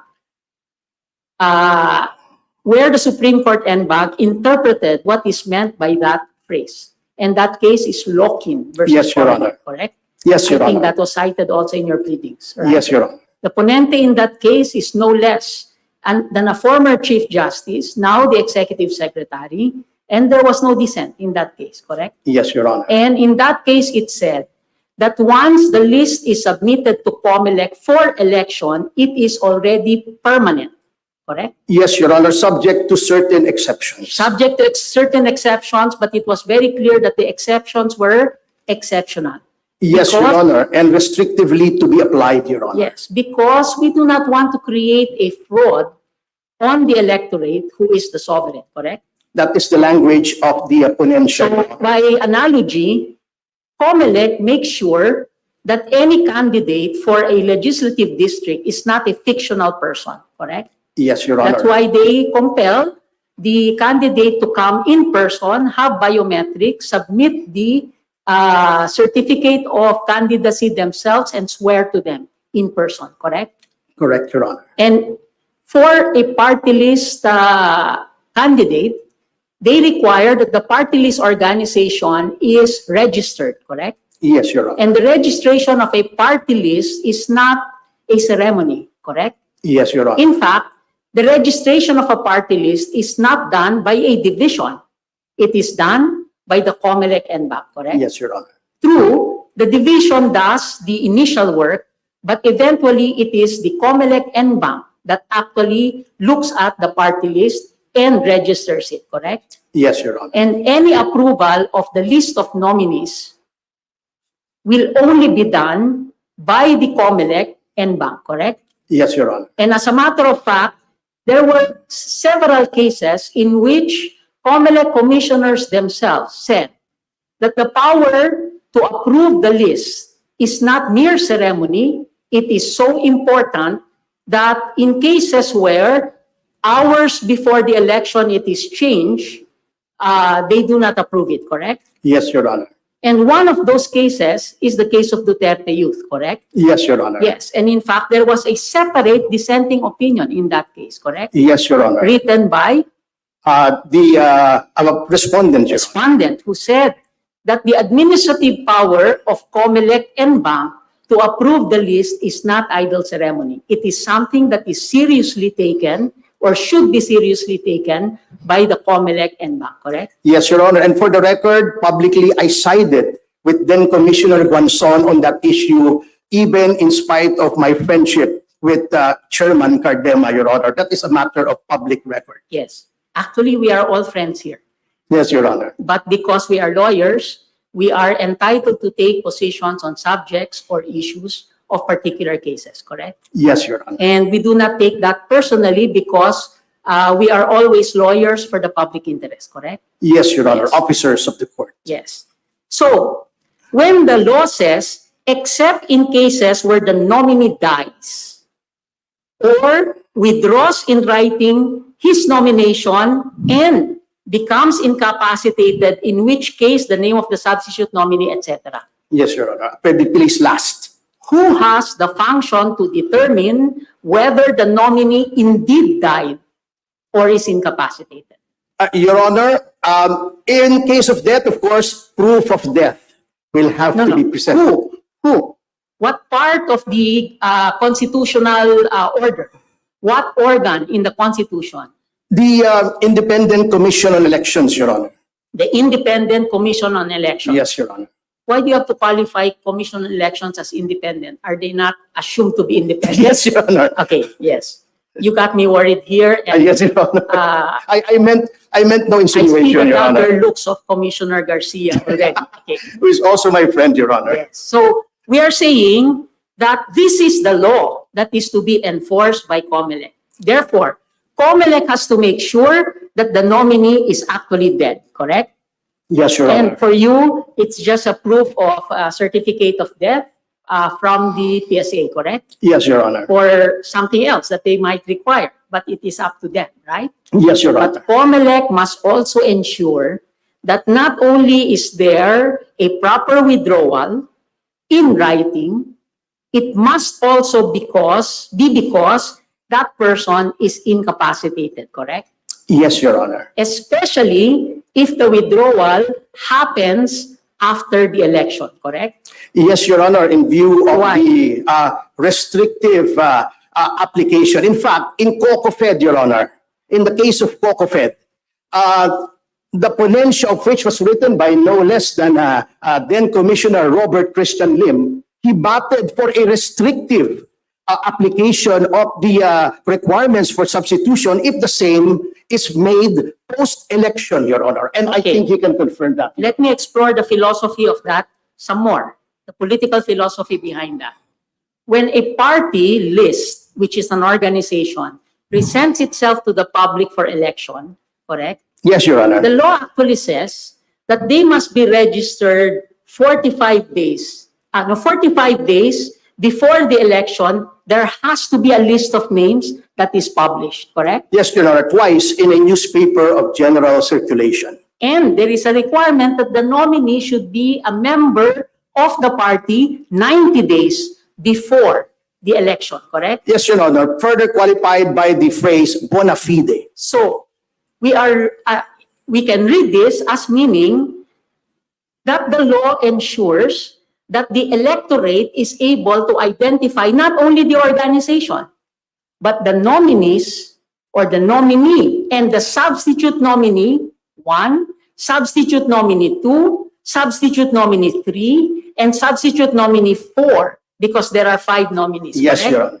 And the law exaggerated it. How many vice presidents do you have? In the Republic, Your Honor? I mean, in the organization? No, no, in the country. One only, Your Honor. Yeah, that also made me nervous. Baka you have another vice president. I was thinking of the party list, Your Honor. I'm sorry. So there is only one. So with respect to the president, there is only one substitute. Yes, correct? Your Honor. But for a party list organization, because of such importance of the party list, they now have 20% more or less of the House of Representatives containing interests and identities different from legislative districts, correct? Yes, Your Honor. Yes.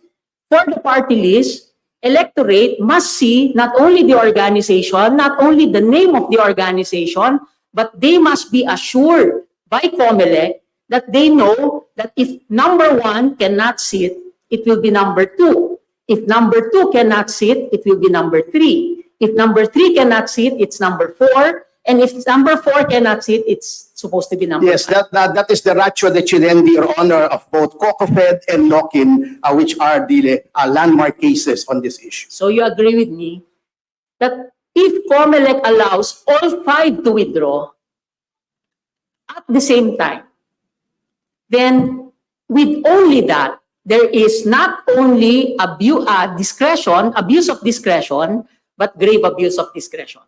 Yes, that is the gravamen. Only that. If that is the only reason that they allow that 5 withdraw immediately, same day, then that by itself is grave abuse of discretion. Yes, that is the gravamen of our case, Your Honor. Okay, now, so party list representative 1 in the second list of the party list that you are challenging. Yes, Your Honor. How many times did they change the list?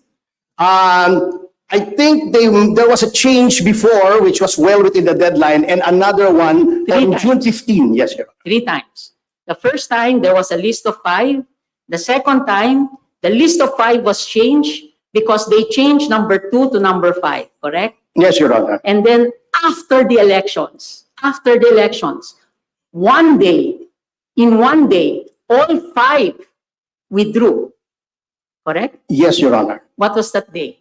What date was- June 15 was the filing, Your Honor. Yes, so one day, June 14, they all withdrew. June 15, Your they Honor. filed, and they were approved on the same day after publication, true? Even before publication, Your Honor, subject to the compliance with the publication requirement. Okay, so there was no publication before, correct? Yes, Your Honor. There was no publication 5 days before, correct? The approval. Yes, Your Honor. Where am I getting the 5-day requirement? From 10690, Your Honor. 10690.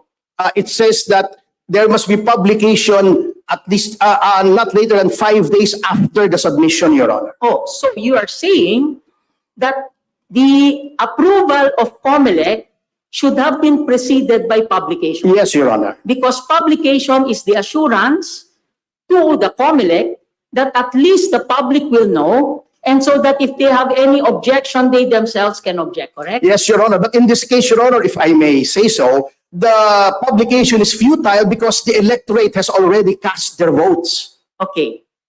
That's another ground, correct? Yes, Your Honor. But if this was done prior to the election, it could not have been allowed because first you publish also the list of nominees, correct? Yes, Your Honor. Okay. And therefore, that's another ground. First, you're saying that COMELEC gravely abused its discretion when it did not actually do what the law and its own regulations actually said, correct? Yes, Your Honor. Okay. The next one are the reasons for the withdrawal of the candidates. Okay. What was the reason for the first nominee to withdraw? She stated that there was an illness in the family. I believe it was cancer, Your Honor. Yes. And that she has to attend to that family member, which was ironic because the party list is supposed to include patients, not only persons with disabilities, Your Honor. Yeah, but if you were a bit compassionate, pwede na yun, di ba? Yes, Okay, of course, Your Honor. Second nominee in the third list. Second nominee in the third list after the elections. And you Actually, they cited personal reasons, Your Honor. yes. And you are saying we should be stricter after the elections? Because in reality, Council, there is the phenomenon of a party list winning with certain nominees, and then after the election, none of the nominees are sitting. It is now a different person that will sit, correct? Yes, it has happened, Your Honor, unfortunately. It has happened, and you said that. I did not say that. I will ask from the COMELEC later to submit to us a complete list of the party list that they have allowed to withdraw all 5 candidates and to be replaced. Okay, but in any case, number 2. So pwede meron pang 3 natira, correct? Yes, Your Honor. Okay, third candidate. I will not state the name for reasons that I could, of course, because they were already published. The third candidate, the reason stated was? The third candidate, Your Honor, stated no reason. Can you come again? No reason, Your Honor. No reason. In other words, COMELEC allowed the withdrawal without any reason. Maybe it was in the resolution. Resolution number 220, was it there? I want to check because that is the public resolution, and Yes. it tells the public that COMELEC did its job to actually check whether the law was being enforced, that you can only withdraw in writing and because you're incapacitated. Correct? Yes, Your Honor. So any reason that shows at incapacity, None, Your Honor, because the fourth nominee stated again personal reasons, and the last nominee stated as the reason for the withdrawal that she will help the business of her husband. okay. Now, let's see. Giving COMELEC the benefit of the doubt that personal reasons is acceptable as incapacity, benefit of the doubt lang. Okay? Still, you have one of the nominees not stating any reason whatsoever, correct? Yes, Your Honor. And if that nominee was not permitted to withdraw because no reason was stated, then therefore, the new nominee should have been after nominee number 3, correct? Yes, Your Honor. Per law, right? But we are giving COMELEC the benefit of the doubt, correct? Yes, Your Honor. Yes, because due to personal reasons, cannot be is grave abuse of discretion or could be interpreted as grave abuse of discretion when you allow a person already elected with the party by the electorate with so many thousands of votes to withdraw just because of personal reasons, correct? Yes, Your Honor. Yes, and the reason why Lokin versus COMELEC said, medyo permanent na ang listahan, ay dahil gusto nilang masigurado na lahat ng nasa lista willing to serve the next 3 years, correct? Yes, Your Honor. Yes, at hindi pwedeng basta-basta mag-withdraw dahil you have a commitment to your electorate, the sovereign, correct? Yes, Your Honor. Yes. And here, COMELEC is not only interpreting provisions of the Constitution, it is protecting the most powerful organ of government. What is the most powerful organ of government? The sovereign Filipino people, Your Honor. People, correct? And the people cannot go one by one with all the nominees of all the party lists, okay? Because they already delegated that to the COMELEC, and COMELEC has the entire machinery and the budget to actually do that for the public, correct? Yes, Your Honor. And what happens if COMELEC does not do its duty and gravely abuses its discretion? Who comes to their support? Well, it should be the courts, Your Honor, in view of its extraordinary powers under the new Constitution. The Supreme Court, Your Honor. That's why you came here, correct? Yes, Your Honor. And that is the essence of your argument, correct? Yes, Your I Honor. am just trying to interpret it and to understand it for myself, correct? Yes, Your Honor. So that's the second reason, correct? Yes, Your The Honor. other one is because this administrative function is of such importance.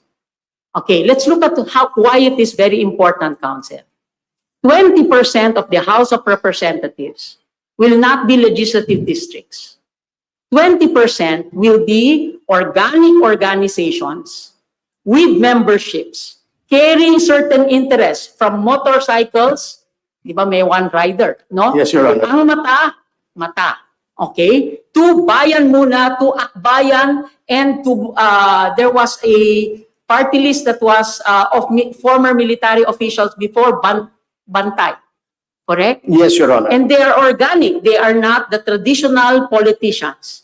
And the intent was to protect this body, this group, so that there is a check and balance within the House of Representatives. Correct? Yes, Your Honor. So this is of such importance to our sovereign and republican system that you are saying in your petition, it cannot just be 3 of 7. Correct? Yes, Your Honor. It has to be 4 of 7. Yes, Your Honor. Because that is the plain language of the Constitution, and there is a principle ad verba legis, known as residendum. Okay, I think, counsel, if you're familiar with the way I write opinions, I do not actually I rarely cite verba legis, because in truth and in fact, the text can be interpreted.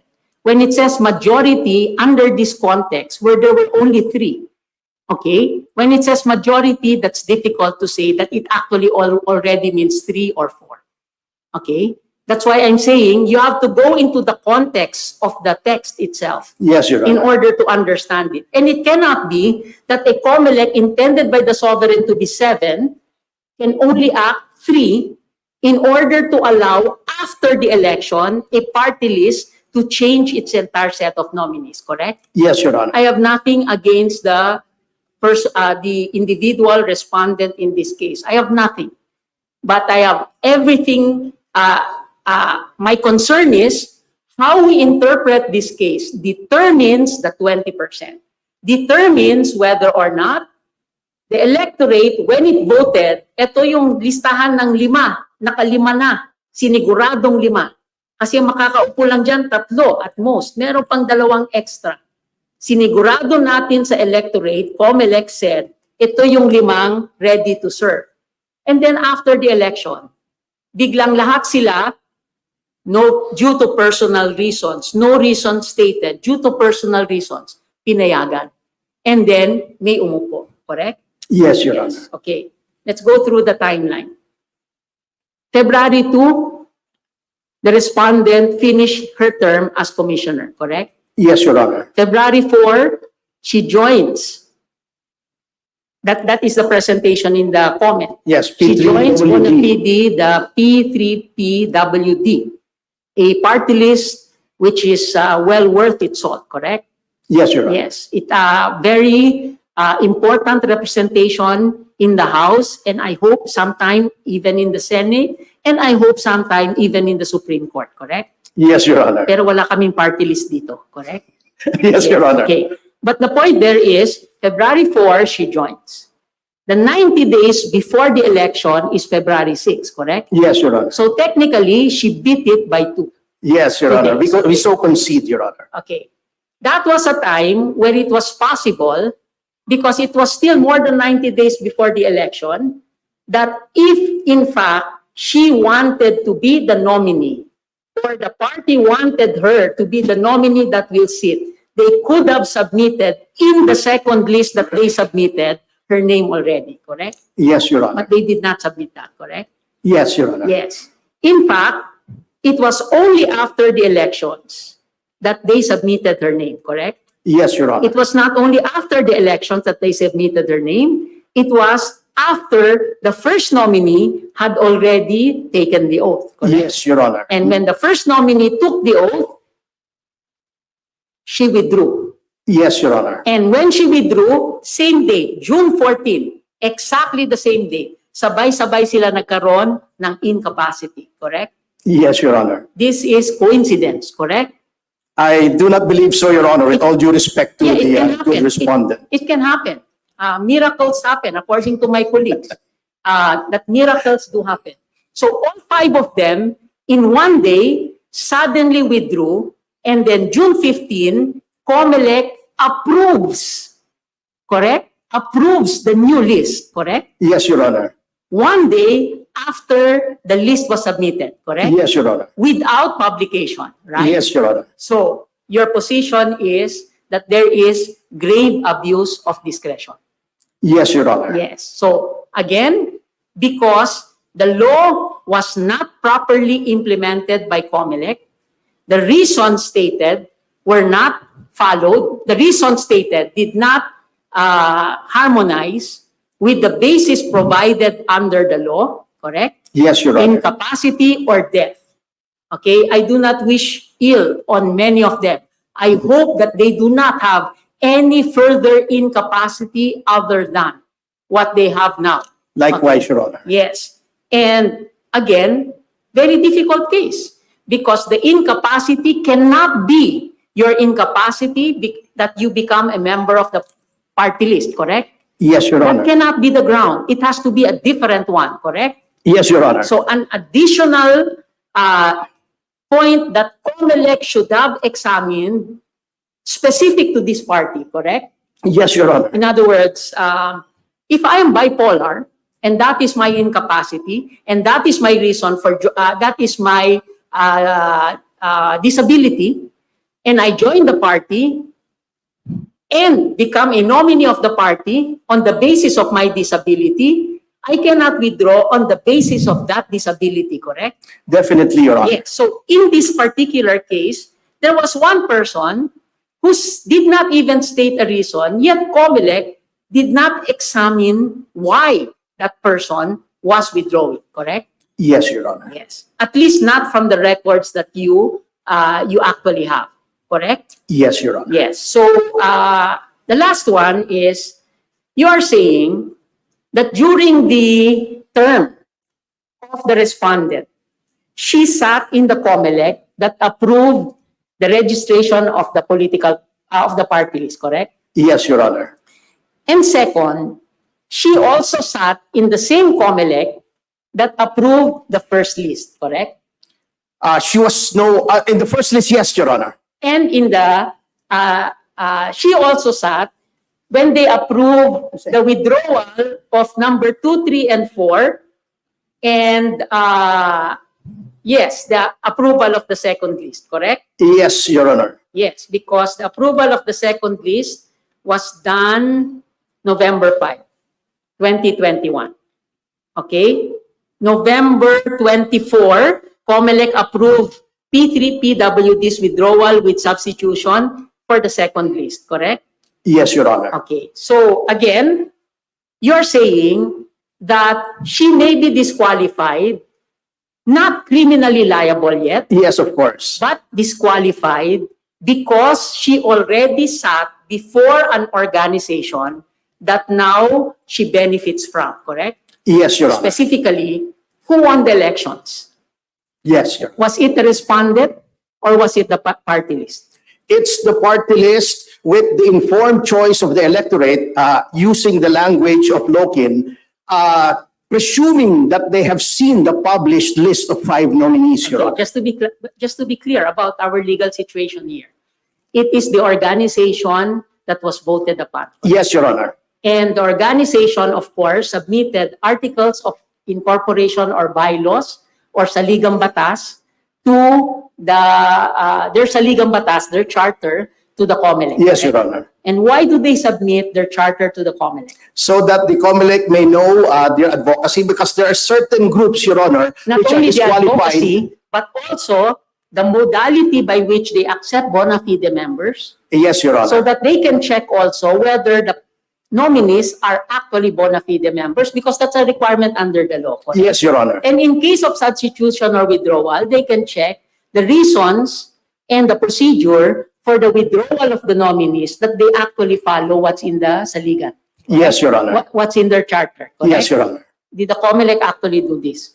The records do not so indicate, Your Honor. Did not indicate. They just accepted the certification or manifestation of, I think, the Secretary General and the President of the organization. Yes, correct? Your Honor. So they did not actually go further than that. They just took that at face value, correct? Yes, Your Honor. So again, is that grave abuse of discretion?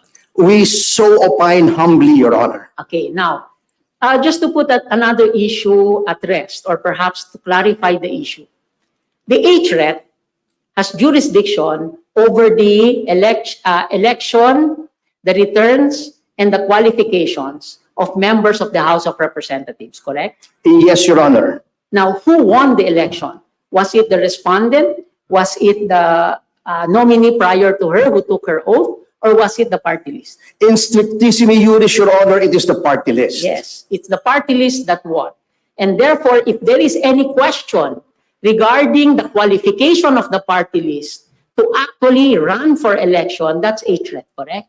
Yes, Your Honor. But if there is any question regarding the substitution of the list, then that is strictly, first and foremost, to the one that administers the election law, correct? Yes, Your Honor, the COMELEC, Your Honor. Does HRET have the power to actually referee and rule as to who should be the number 1 and the number 2 nominee of a warring party list? No, Your Honor, because Republic Act 7491, the party list law, is an election law administered by the COMELEC. Okay, that's an issue that I think you will have to clarify further, because I think that's an issue that we should clarify also amongst ourselves. As Yes, to Your Honor. whether or not it is the party or the member. Because in truth and in fact, in our history, there was a member of the House that was removed by the House itself on the basis of their interpretation that the rules of the party list already expelled that member, correct? Yes, Your Honor. I will not mention the name because he might run for a political position. I might be endorsing him or her, correct? Okay, but the point there is, there were situations in the past that the removal of the party list member was not even done by COMELEC.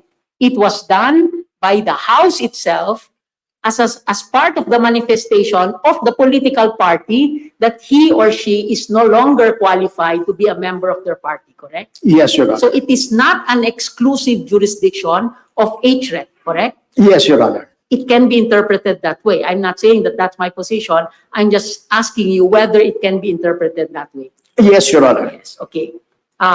You of course know what my position was in Uy versus COMELEC, correct? Yes, Your Honor. Yes. You of course know what my position was in the case of Ongsiaco Reyes versus COMELEC.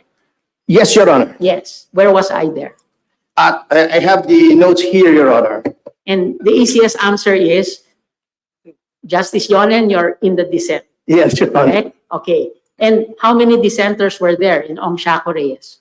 I cannot recall at the moment, Your Honor. 4 of us.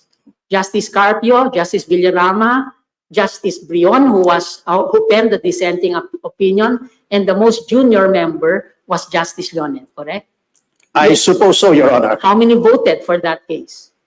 I am not, I cannot tell you at this moment, Your I will Honor. I tell you, apologize. 7 of 15, correct? Yeah, 7 of 15. right? I will have to take your word for it, Your Honor. Yes, because it was Justice Pepe Perez, Ponente, Sereno, Leonardo de Castro, Bersamin, Del Castillo, Abad, and Reyes, correct? Okay, now, I think that that was the origin of some of the issues that were deliberated by the court in Uy as well as a while ago. Okay, but I'll not go into that because I do not want to relitigate and redeliberate some of the issues in that particular case. But I just wanted to point out there is one surviving member, sana mas-survive pa niya, in that particular case. Okay, but the point there again is that that's the other, that was one of the issues that were raised here. But even without going there, we can look at whether or not in the allowance of the list that the COMELEC gravely abused its discretion. Thank you, Counsel. Thank you, Your Honor. Can I ask the Solgen?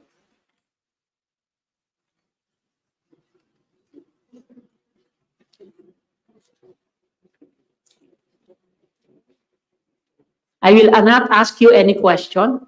I will just ask you to state your position on what just transpired. As a fair, to give you a fair chance. Your Honor, I believe that there were valid points which more or less our office could agree to, but then You're forced not to agree. Your Honor, perhaps because as an officer of the court, we have to follow the latest jurisprudence of the honorable court, and it's to No, that no, I did extent. not. I did not touch on jurisdiction. I just mentioned that I just wanted to clarify from them what their basis of coming to the court was. Correct? Yes, Your Honor. Yes. Although, if I may, Your Honor, I would like to make a clarification because Let me just go to the point. Okay. Did COMELEC check the reasons for the withdrawal? No, Your Honor, because it was not required to do so, because as far as the law is concerned, and I'm citing a provision in the Party List System Act, there are actually 3 exceptions to the rule. One is death, the other one is withdrawal in writing, and third is incapacity. So you're reading Section 8 not as a conjunctive because the or is before withdraws. Yes, Your Honor, Okay. and The or is not before becomes incapacitated. Your Honor, there is a comma in between withdraws in writing his Yes. nomination. I and concede becomes that there is a comma, but where is the or? The or is in between nominee dies Okay, or and even if withdraws. we follow grammar, when the conjunctive is in withdraw, it means that the entire clause next to it, including the one with the comma, is what is alternative to the nominee dies, correct? Grammar. Yes, Okay, without grammar. yes, Your Honor. You think the intention of the party list law was to allow simple withdrawal of the nomination after election?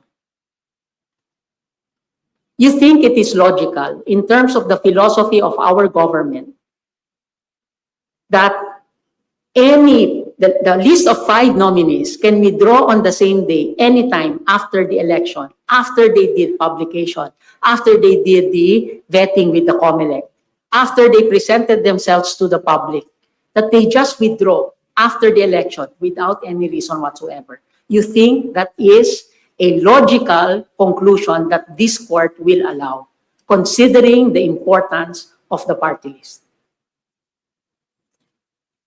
Your Honor, I believe that this honorable court has the discretion to actually No, I'm prohibit asking the you. repeat of I'm asking you such because situation. I'm asking you to convince me that this court can just read withdraws in writing his nomination based on grammar without actually looking at the context and the effect, given the reality of our political system.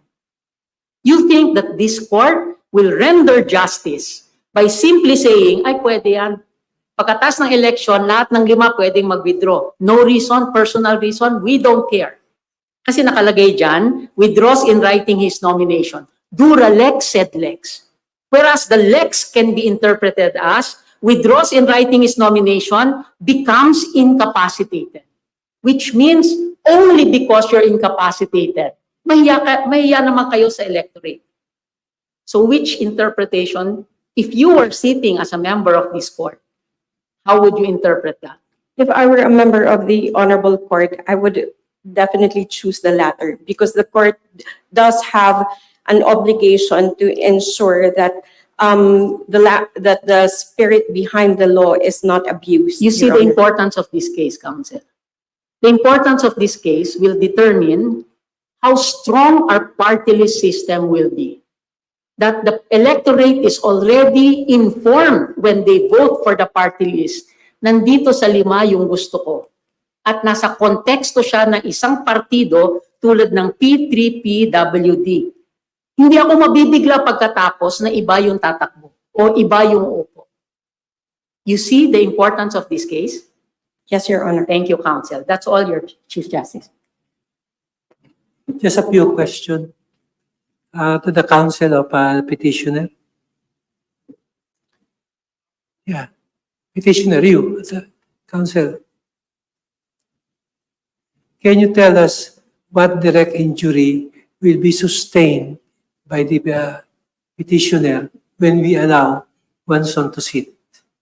Your Honor, the petitioner has one elected representative in Congress, and as a member of the House of Representatives, it is in her interest to see to it that only those are fit and qualified to sit in the House, meaning who has complied with all the legal requirements, including that of substitution under the party list system, is allowed to sit as a member thereof, Your Honor, because a member of Congress not only discharges public functions but receives salaries and emoluments which are paid out of the public treasury, Your Honor. Do you think that argument sustains the legal standing requirement?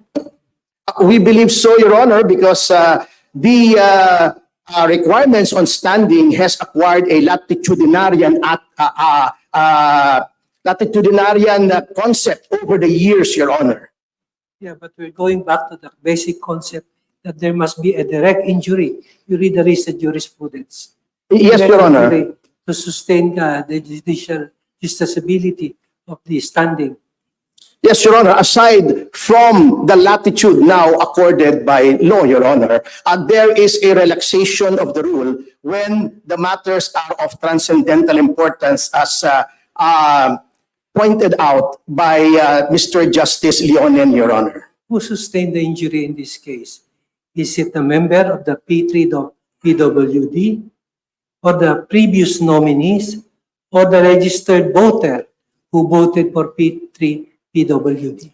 Your Honor, it is our humble contention that the primary person who will sustain injury if the petition is not granted would be Petitioner Duterte Youth, Your Honor, as a party list and its representative. Secondly, I'm sorry, Your will Honor. you be deprived of seat if we allow the representative or the nominee to sit? No, Your Honor, but the concept of direct injury extends to personal injury, Your Honor. And also, if I may, Your Honor, cliched though it may be, as a taxpayer, Your Honor, Chairman Ronald Cardema of Duterte Youth and the sitting representative of Duterte Youth as taxpayers will sustain injury from the payment of salaries, emoluments, and other perks pertinent to a seat in the House of Representatives, Your Honor. Thank you for your answer. Would Thank you you, Your not Honor. consider your petition premature? I'm sorry, Your Honor. Would you not consider your petition premature? No, Your Would you Honor. not wait for the resolution on your opposition? Your Honor, because of the time constraints, as it is, Your Honor, the temporary restraining order was issued to be colloquial about it in the nick of time, Your Honor, or a day before the respondent was to have assumed office, Your Honor.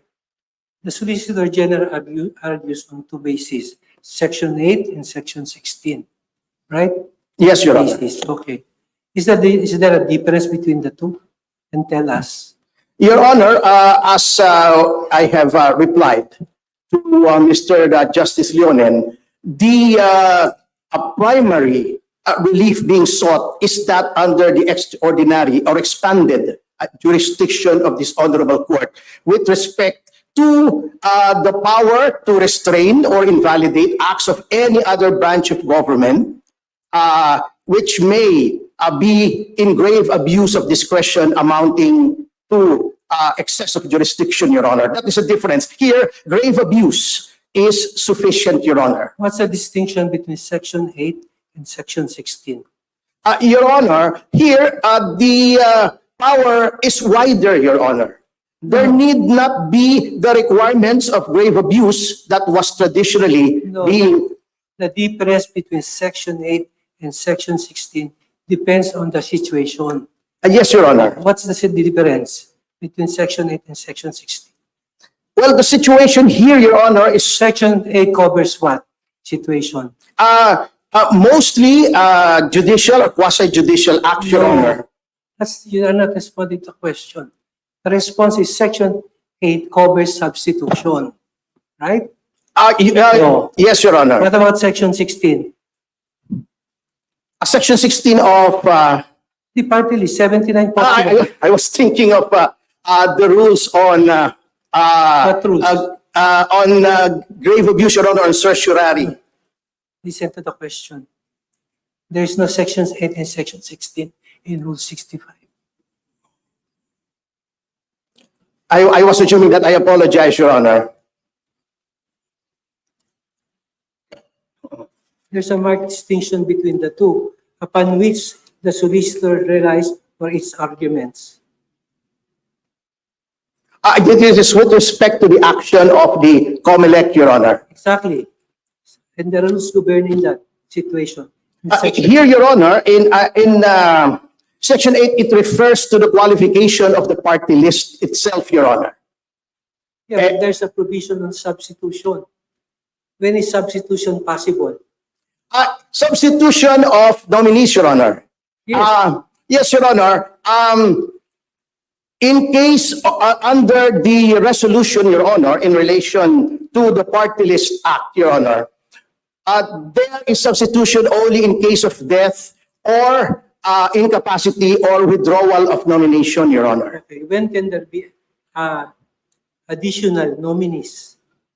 When there is a death, Your Honor, then the party list may submit the name of the new nominee which shall be placed last on the list, Your Honor. You're telling us in section 16 that there could already be an additional nominee immediately when there is death. I thought there's an order of succession. Yes, Your Honor. That is why a substitute shall be placed last on the list, Your Honor. That is to deprive the party list of the discretion to change the priority of the first original nominees. Okay. There is a rule on substitution, right? Yes, Your Honor. What about rule on additional nominees? Has COMELEC issued appropriate rules on that? Only in cases of substitution, Your Honor. Because the nominees must always be 5.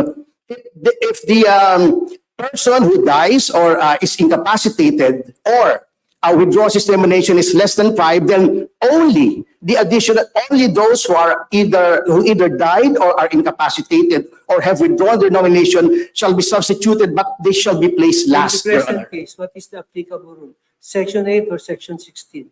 It should be Section 16, Your Honor, subject to the 10690, which implements 7491 in the 2022 elections, Your Has Honor. COMELEC issued their guidelines or resolutions concerning additional nominees? None in the 10690, Your None Honor. at the moment, right? Yes, Your Honor. So what is the governing provision in Section 18 that seems to be applicable in the present case? Your Honor, in that case, Your Honor, then we have to abide by the deadlines stated in 10690, Your Honor. I'm talking about in what instance additional nominees can be had under Section 16. Only in cases of death or incapacity, Your Honor. And I'm going back to my question. Has COMELEC issued resolutions or regulations concerning that provision? Not directly in 10690, Your Honor. If that is the case, what rules should govern in this case? Then the general provisions, Your Honor, with respect to the safeguards stated by the law. In safeguarding that the party list system is not subject to perversion or corruption of the intent of the framers thereof, Your Honor. Okay. What is the relationship between the party list organization and the nominee? The nominee, Your Honor, is part of the party list organization. He is a member. The party list organization is a juridical entity, Your Honor. I know, but the point is, what is the relationship between the party list and the nominee?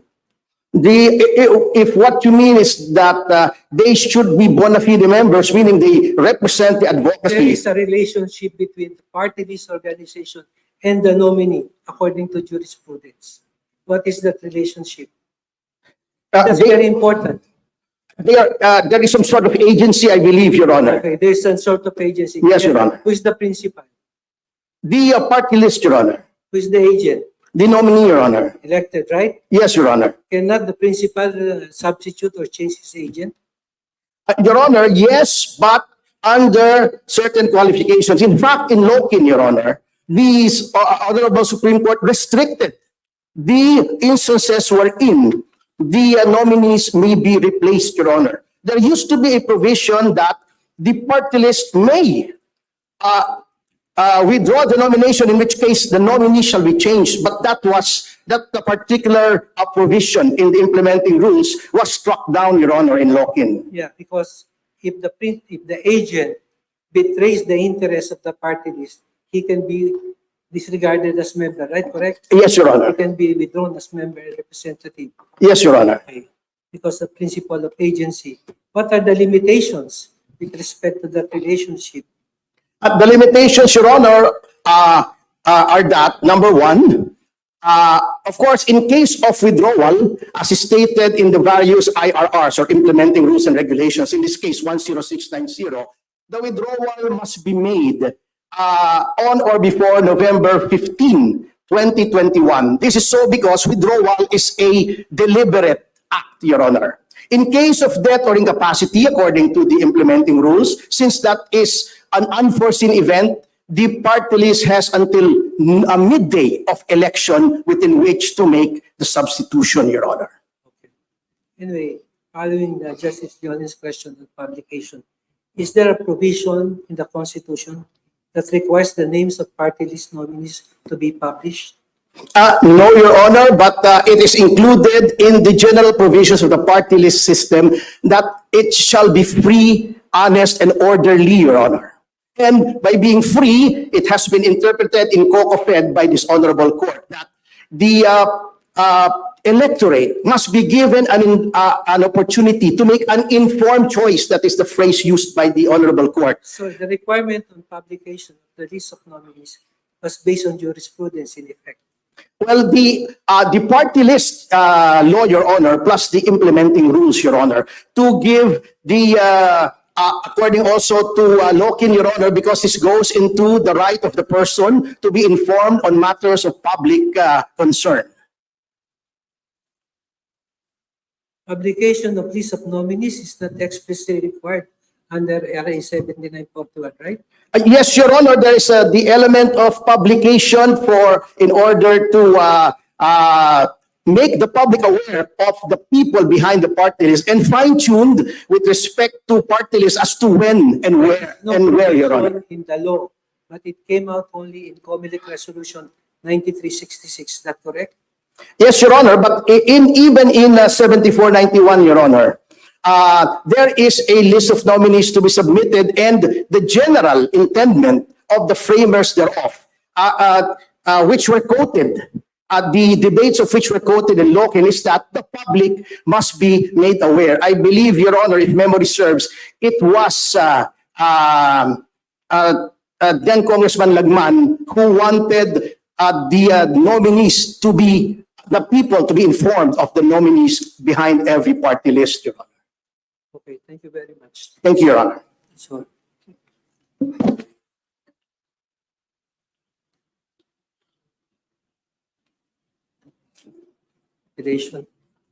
okay. The parties are required to submit their respective memorandum within 30 days? 30 days from today. Okay. We will require COMELEC to submit the list of party lists whose nominees were allowed to withdraw. All of the nominees at the same time. Please do that.